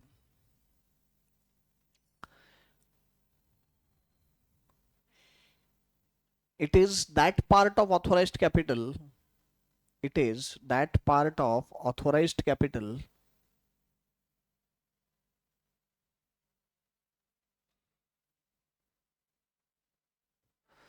which is issued by the company. Which is issued by the company. थोड़ा सा दिमाग लगाओ और मुझे बताओ कि बेटा जितना ऑथोराइज्ड कैपिटल है जरूरी है क्या पूरा इशू कर देगा कंपनी? अरे मैंने सोचा है कि मेरे कंपनी का ज्यादा से ज्यादा कैपिटल मुझे रिक्वायरमेंट लेट से 1000 करोड़ की होगी, तो मैंने ऑथोराइज्ड कैपिटल 1000 करोड़ रखा. डज दैट मीन मैंने 1000 करोड़ का इशू करना चाहिए? अरे आज अगर मुझे वो 1000 करोड़ में से 200 करोड़ की जरूरत है तो मैं 200 करोड़ का पब्लिक इशू करूंगा ना. जब जरूरत ही 200 करोड़ की है तो 1000 करोड़ का कैपिटल इशू करके करूं क्या मैं? तो जरूरी है क्या कि जितना ऑथोराइज्ड है उतना इशू होगा ही नहीं. तो point is it is that part of authorised capital which is issued by the company. Next, subscribed capital.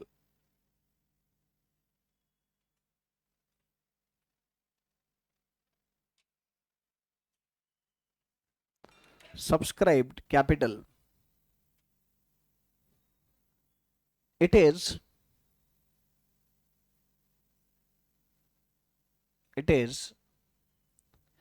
that part of issued capital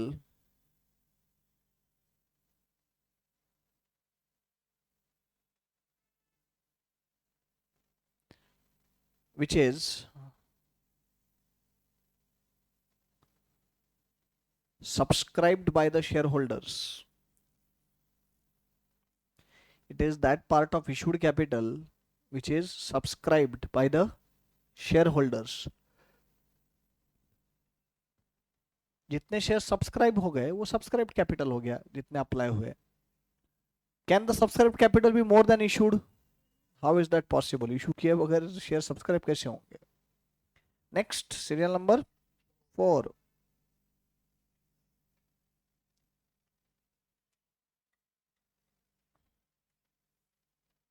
Called up capital.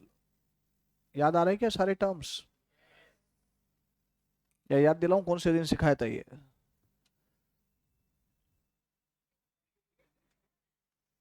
क्या क्या? Called up capital.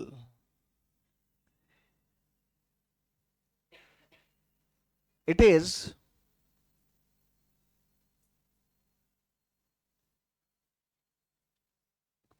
that part of subscribed capital. It is that part of subscribed capital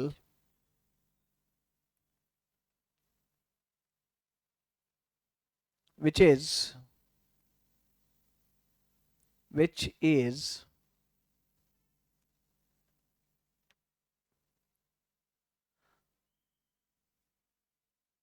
called up by the company,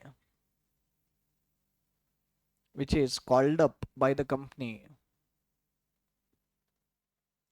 मैंने अभी आपको ऊपर समझाया कि जो amount लेनी है इशू प्राइस, वो ज़रूरी नहीं है कि पूरी की पूरी एक साथ ली जाए. समझो, एप्लीकेशन पे 4 रुपए, अलॉटमेंट पे 3 रुपए, कॉल पे 3 रुपए, और अभी तक अगर कॉल किया ही नहीं है कंपनी ने ये 3 रुपए का कॉल अभी तक किया नहीं है, तो बेटा कॉल्ड अप वैल्यू 4 और 3 7 रुपए होगा ना, कि तो 3 रुपए का कॉल अभी तक हुआ ही नहीं है. तो called up capital is that part of subscribe capital which is called by the company. तो अभी तक 3 रुपए का कॉल हुआ नहीं है, तो पर शेयर 7 रुपए ही कॉल्ड अप वैल्यू रहेगी. करते. Next.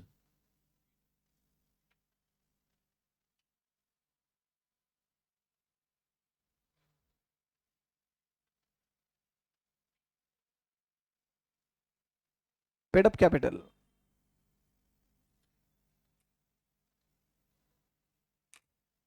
Paid up capital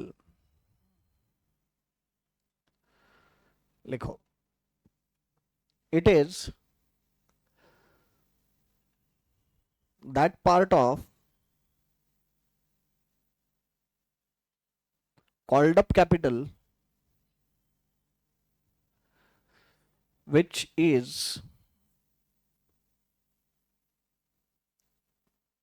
paid by the shareholders.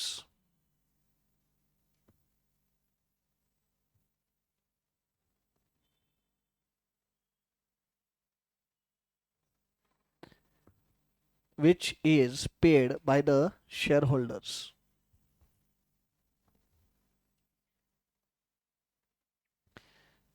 जरूरी थोड़ी है कि कंपनी ने कॉल किया हो तो सब लोग पे करेंगे ही. तो अगर पेमेंट हुआ नहीं है तो जितना पे हुआ है उतना ही पेड अप कैपिटल रहेगा. Yes, and one more term comes along with this and that is, हाँ, कौन सा? Reserve capital.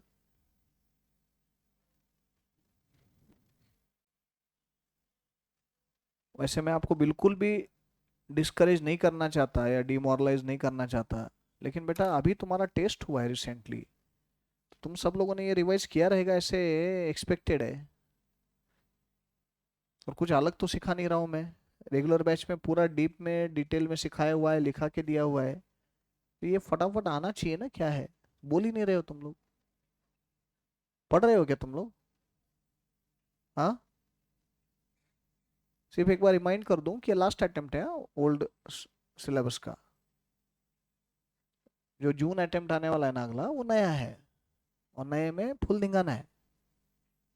बस बता रहा हूँ आपको, और कुछ नहीं. इज्जत से पढ़ाई करो, पास हो जाओ अभी. लिखो. Reserve capital.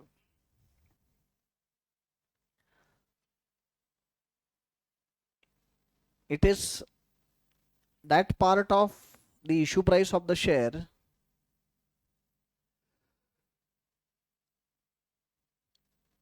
it is that part of issue price of the share which is reserved which is reserved to be called which is reserved to be called only in the event of only in the event of winding up of the company, winding up of the company,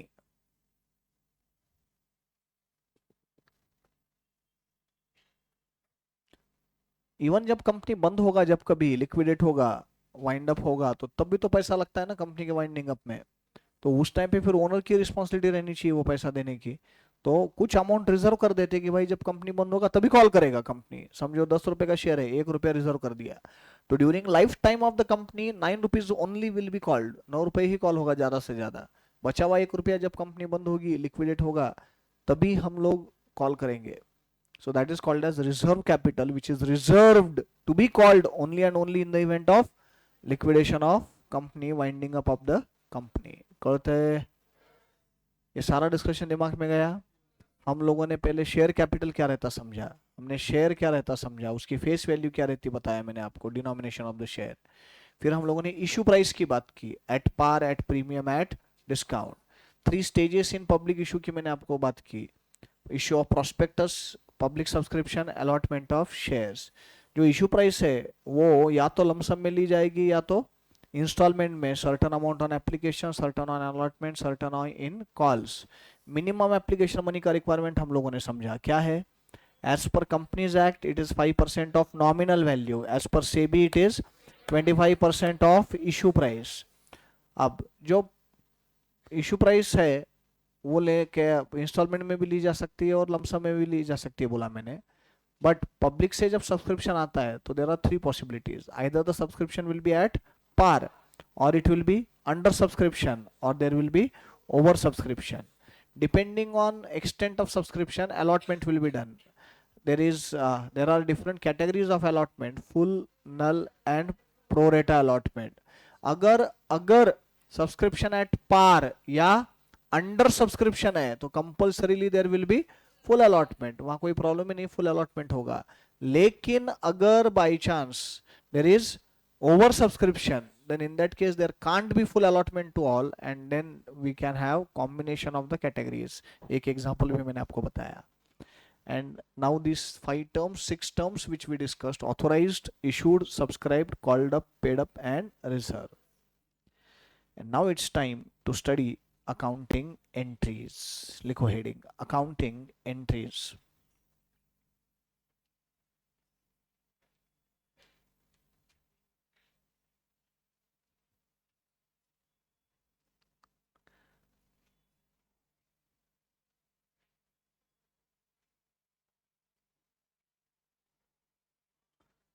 accounting entries थोड़े बहुत याद आ रहे हैं? वो तो सीखे तो थे ही वो उतने साल पहले जब भी सिखाए थे, उसके बाद रिवाइज भी कराए थे। वो रिवाइज कौन से दिन कराए थे बताऊं क्या आपको? नहीं नहीं, जिस दिन शिवाजी महाराज ने शाइस्ते खान की उंगलियां कट की थी, देखो यहाँ पे लाल महल में, यहीं से गए थे सब लोग। हाँ उस दिन याद आ रहा है। मेरे को तो लगता तुम्हारा मैसेज कोई तो शाइस्ते खान था क्या कि एंड भाई शिवाजी महाराज था।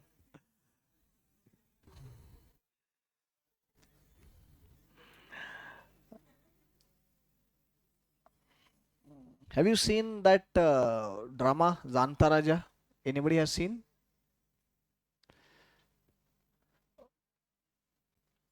We lost him last year, Baba Saheb Purandare. He lived for 99 years and he had said that drama world का 2 नंबर का सबसे बड़ा ड्रामा था वो, वर्ल्ड का। रोम का कोई एक ड्रामा है जो नंबर 1 था और नंबर 2 ये। इसका सेट खड़ा करने में, जानता राजा शिवाजी महाराज के ऊपर ड्रामा था वो, तो सेट खड़ा करने में 15-20 दिन का टाइम लग जाता, 15-20 दिन का टाइम लगता था। 3 माले का तो सेट था। तो अफजल खान को मारा हुआ, शाइस्ते खान की उंगलियां तोड़ी हुई, ये सब उसमें वो ड्रामा में लाइव दिखाते थे। 3 घंटे का शो, और अमेजिंग बोल तो can't it can't be expressed in words. मैंने 2 बार देखा हुआ है। एंड में जो राज्याभिषेक दिखाते, राज्याभिषेक शिवाजी महाराज का, इतनी लाइट झगमगाहट और हाथी घोड़े सब स्टेज पे आते, बहुत ही अमेजिंग था वो। तो मेरे बचपन में आया था एक बार, और उसके बाद मैंने यहाँ पे कॉलेज लाइफ में भी वो आया था पुणे में, तो देखा था। अब तो बाबा साहेब पुरंदरे नहीं रहे, लास्ट ईयर उनकी डेथ हो गई। 99 years he lived and I met him when he was 94 years। जब वो 94 ईयर्स के थे तो मैं एक बार उनको मिला, एक प्रोग्राम में मिलने का मौका मिला। तब क्या यार अमेजिंग मेमोरी, और क्या बोलते थे, मतलब सुनते रह जाए आदमी। 94 की एज में भी एक चीज भी उन्होंने भूली नहीं थी। वो तो मैं जब मिला तब की बात है ये।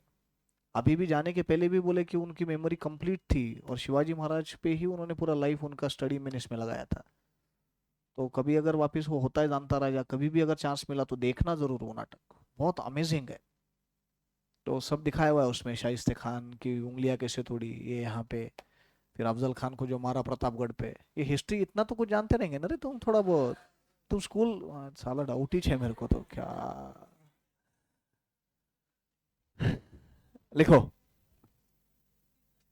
Accounting entries. नहीं, एक just out of curiosity I am asking. But मैं तो मराठी मीडियम में सीखा हुआ हूँ, तो हमको तो पूरी हिस्ट्री थी शिवाजी महाराज की, पूरी पूरी। तो इंग्लिश मीडियम में भी ऐसा डिटेल में है पूरा हिस्ट्री?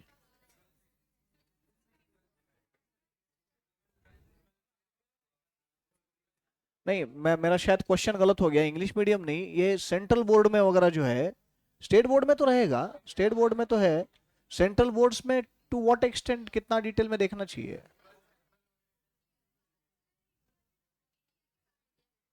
इंडिया के बाहर का ज्यादा है? नहीं, हिटलर तो बहुत रिसेंट हो गया रे।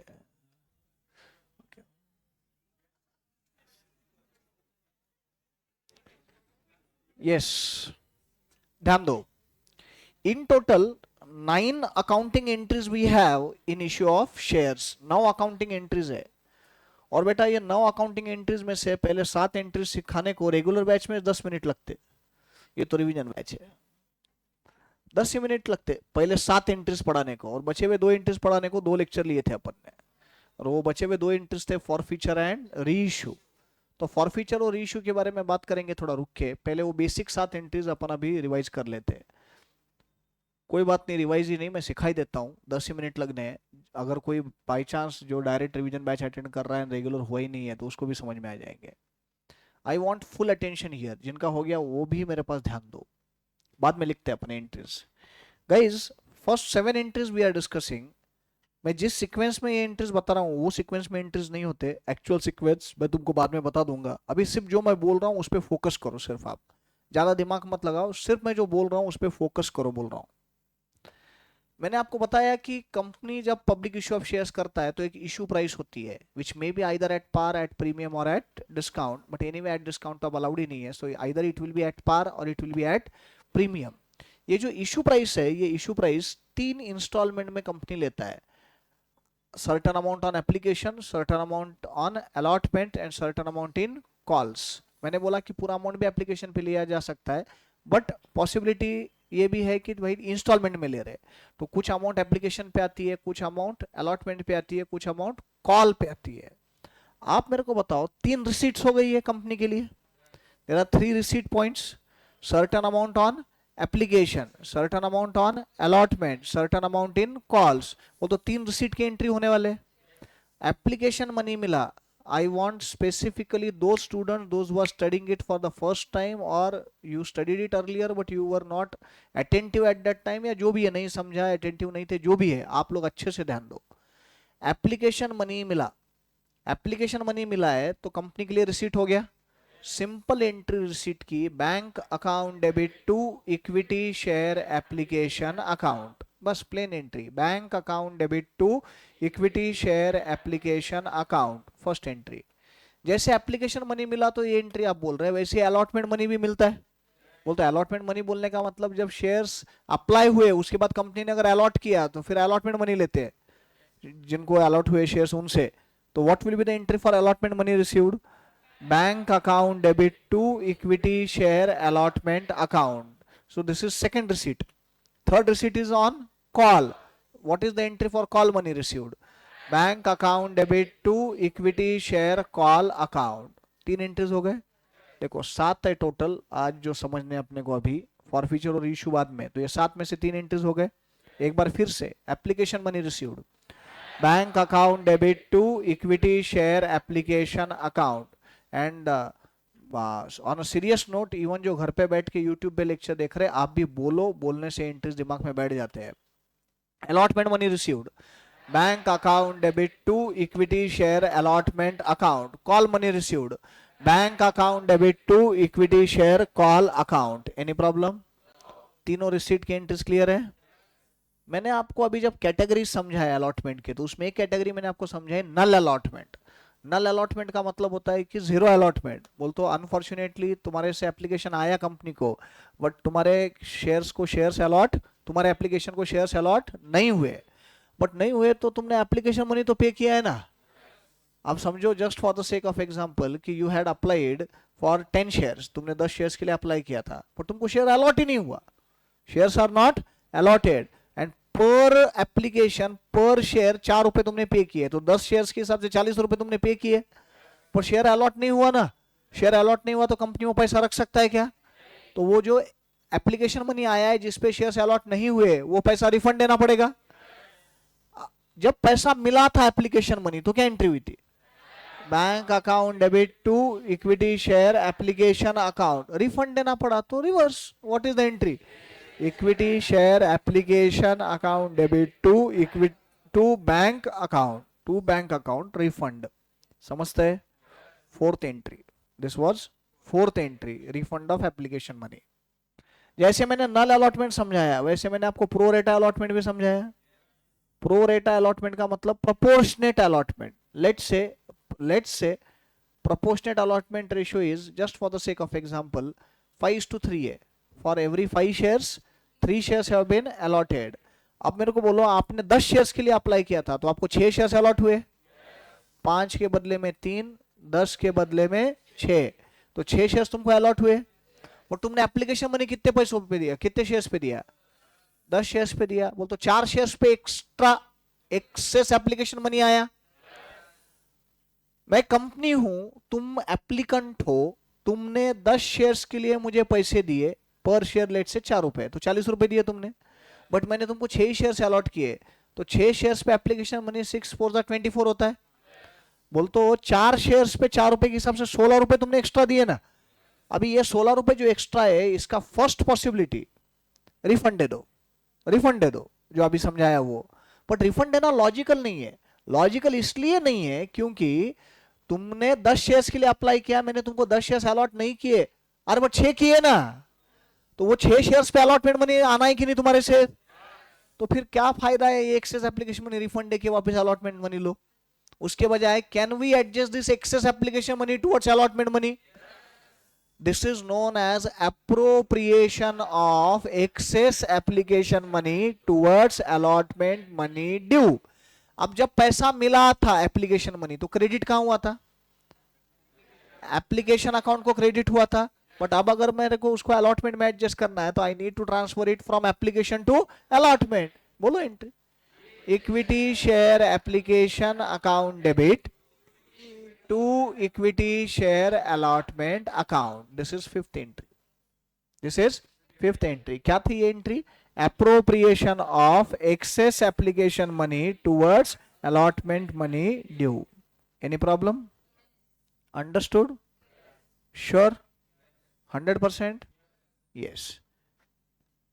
मेरे को बोलो, एक्चुअल शेयर्स एग्जिस्टेंस में कब आते? एक्चुअल शेयर्स एग्जिस्टेंस में कब आते? जब शेयर्स अलॉट होते तब। शेयर्स अलॉट होते तब बोलते एप्लीकेशन मनी मिला हुआ रहता है और अलॉटमेंट मनी ड्यू होता है अलॉटमेंट करते ही। So when shares are allotted, application money received and allotment money due are transferred to equity share capital. So what is the entry for allotment of shares? Equity share application account debit, equity share allotment account debit to equity share capital account. Any problem? Any problem? Call money received की तो entry कर दी हमने, but उसके लिए पहले call करना पड़ेगा ना। कॉल करना पड़ेगा बोल तो कॉल मनी ड्यू दिखाना पड़ेगा। तो कॉल मनी ड्यू दिखाना बोल तो क्या है कि कॉल अमाउंट रिसीवेबल है दिखाना ना, उतने अमाउंट से कैपिटल अकाउंट क्रेडिट करना। So what is the entry for call money due? Equity share call account debit to equity share capital account. These are the 7 entries. ये 7 एंट्रीज हो गए। So these 7 entries are very easy. Forfeiture और issue भी easy है, but पहले ये 7 ही अच्छे से समझ लो, फिर वो 2 एंट्रीज में जाएंगे। फिर से एक बार, entry for application money received,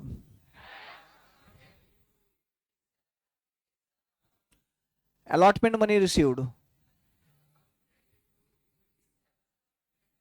call money received, refund of application money,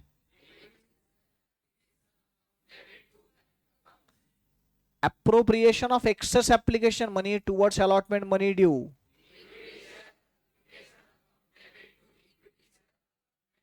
Very good. Allotment of share, equity share application account debit, equity share allotment account debit to equity share capital account, and call money due जब कभी call करेंगे, equity share call account debit to equity share capital account. Any problem guys?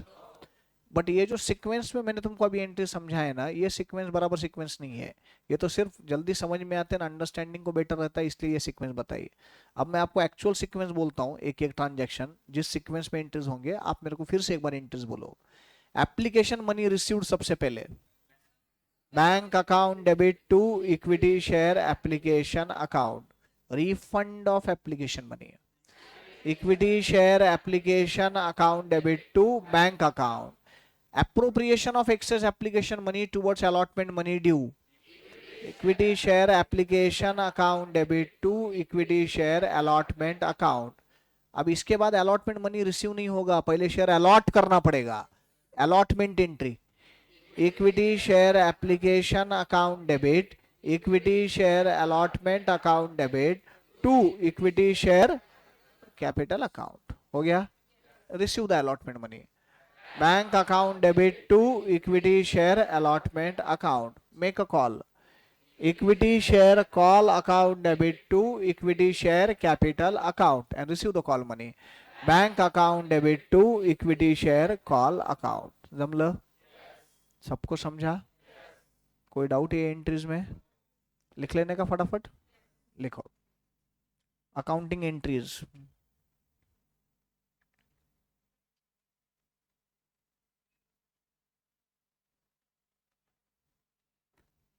Number 1, for application money received, for application money received,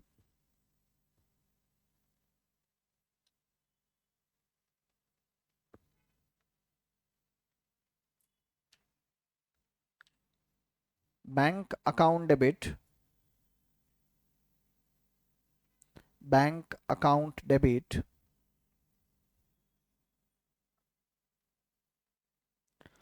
to equity share application account,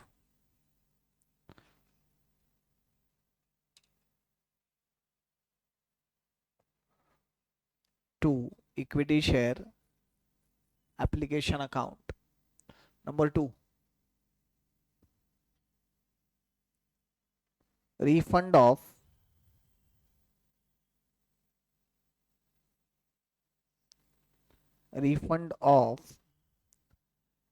application money.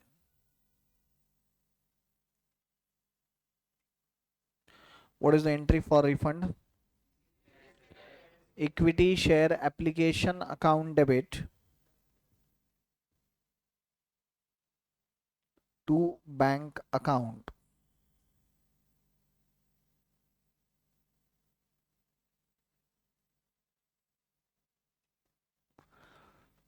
Equity share application account debit to bank account.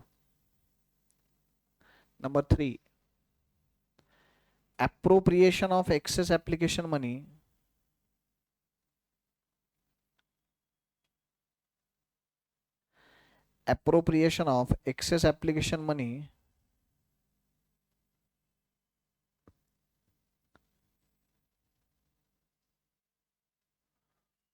towards allotment money due,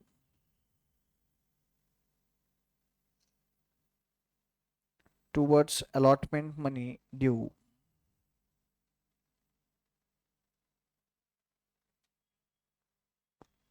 बोलो. Equity share application account debit to equity share allotment account.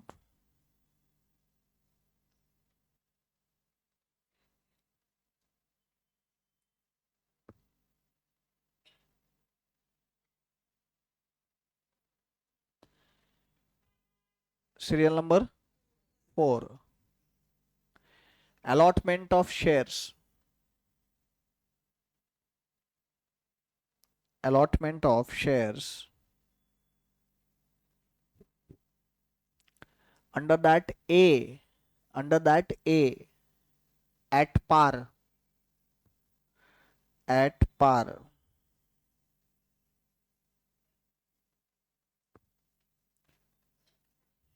Entry लिखो, equity share application account debit, equity share application account debit,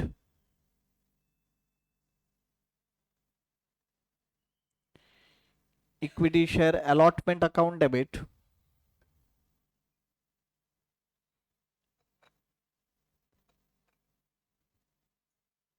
to equity share capital account.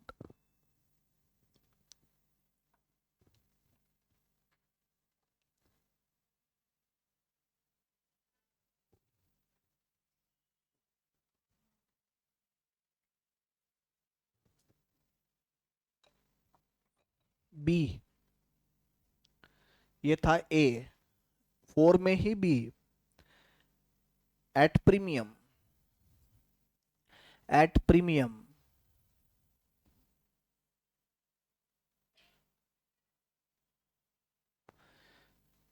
Sir जब भी question में दिया होगा equity, तब ही लिखना होगा. नॉर्मली बेटा अपने पास जो प्रॉब्लम्स आते हैं ना, public issue of equity shares के आते हैं. अगर प्रेफरेंस शेयर्स इशू है तो प्रेफरेंस लिखेंगे. इशू कौन से शेयर्स का है उसके ऊपर डिपेंड करेगा कि इक्विटी शेयर कैपिटल लिखना है या प्रेफरेंस शेयर कैपिटल लिखना है. हाँ, क्या लिखा तुमने? At premium, equity share application account debit,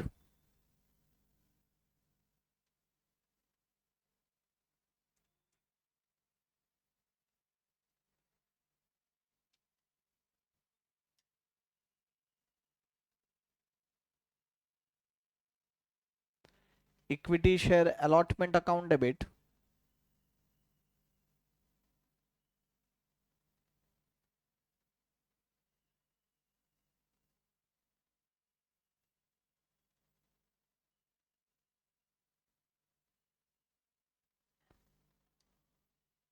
to equity share capital account,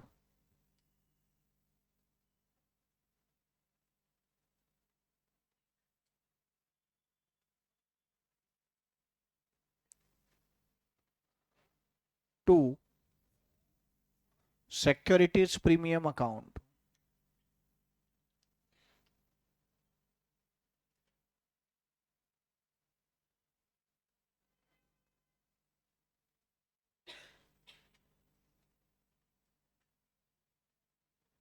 to securities premium account.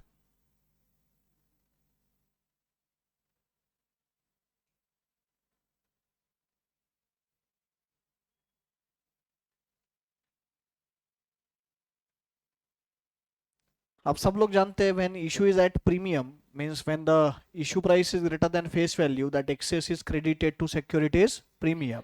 Serial number 5. 4 में ए और बी हो गया, अब सीरियल नंबर 5.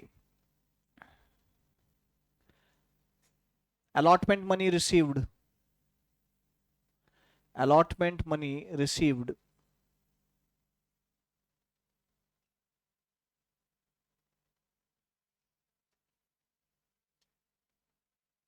बोलो. Bank account debit,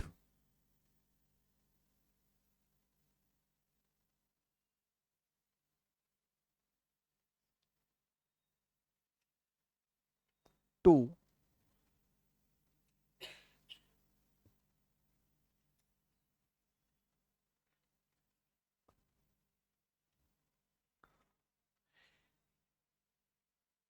equity share allotment account,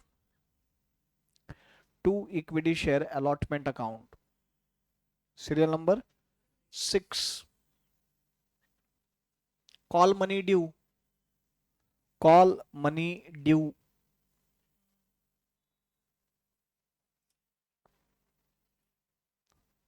Equity share call account debit.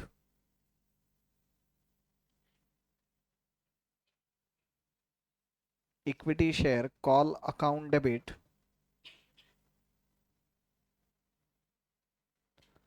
2. Equity share capital account.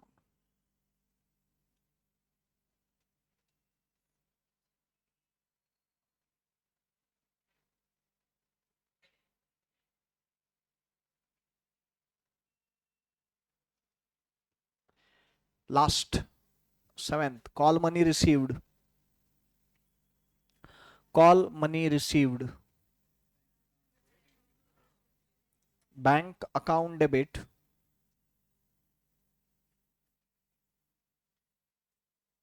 Bank account debit.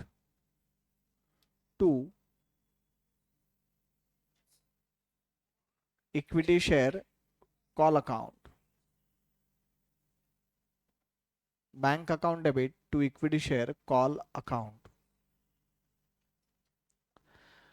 अब मैं जानता हूं कि 12th में सिखाते वक्त ये बहुत ही अलग तरीके से क्या है, एप्लीकेशन मनी आया कैपिटल को क्रेडिट कर दिया, अलॉटमेंट मनी आया कैपिटल को क्रेडिट कर दिया, ऐसे बहुत ही प्लेन एंट्री सिखा देते हैं. एक्चुअल में वैसे एंट्रीज नहीं होते, बट एनीवे वैसे 12th में तो इश्यू एट डिस्काउंट भी था. हाँ, तो इश्यू ऑफ डिस्काउंट भी सिखाते वहां तो, जबकि है ही नहीं, अलाउड ही नहीं है. बट एनीवे अब वो जो है वो छोड़ दो. अभी जो मैं बता रहा हूँ ये समझा आपको? All these entries are clear? जब तक ये एंट्रीज क्लियर नहीं होते, जब तब तक हम आगे फॉरफीचर और रीइश्यू में नहीं जा सकते. I am sure this all these entries are clear. Yes. और आज बाकी जो कुछ समझाया, बाकी जो कुछ लिखा के दिया, ये सारा लिटरेचर, ये सब समझ में आया आपको? I want yes from everyone. पक्का? इसमें किसी को कोई डाउट नहीं है? यस.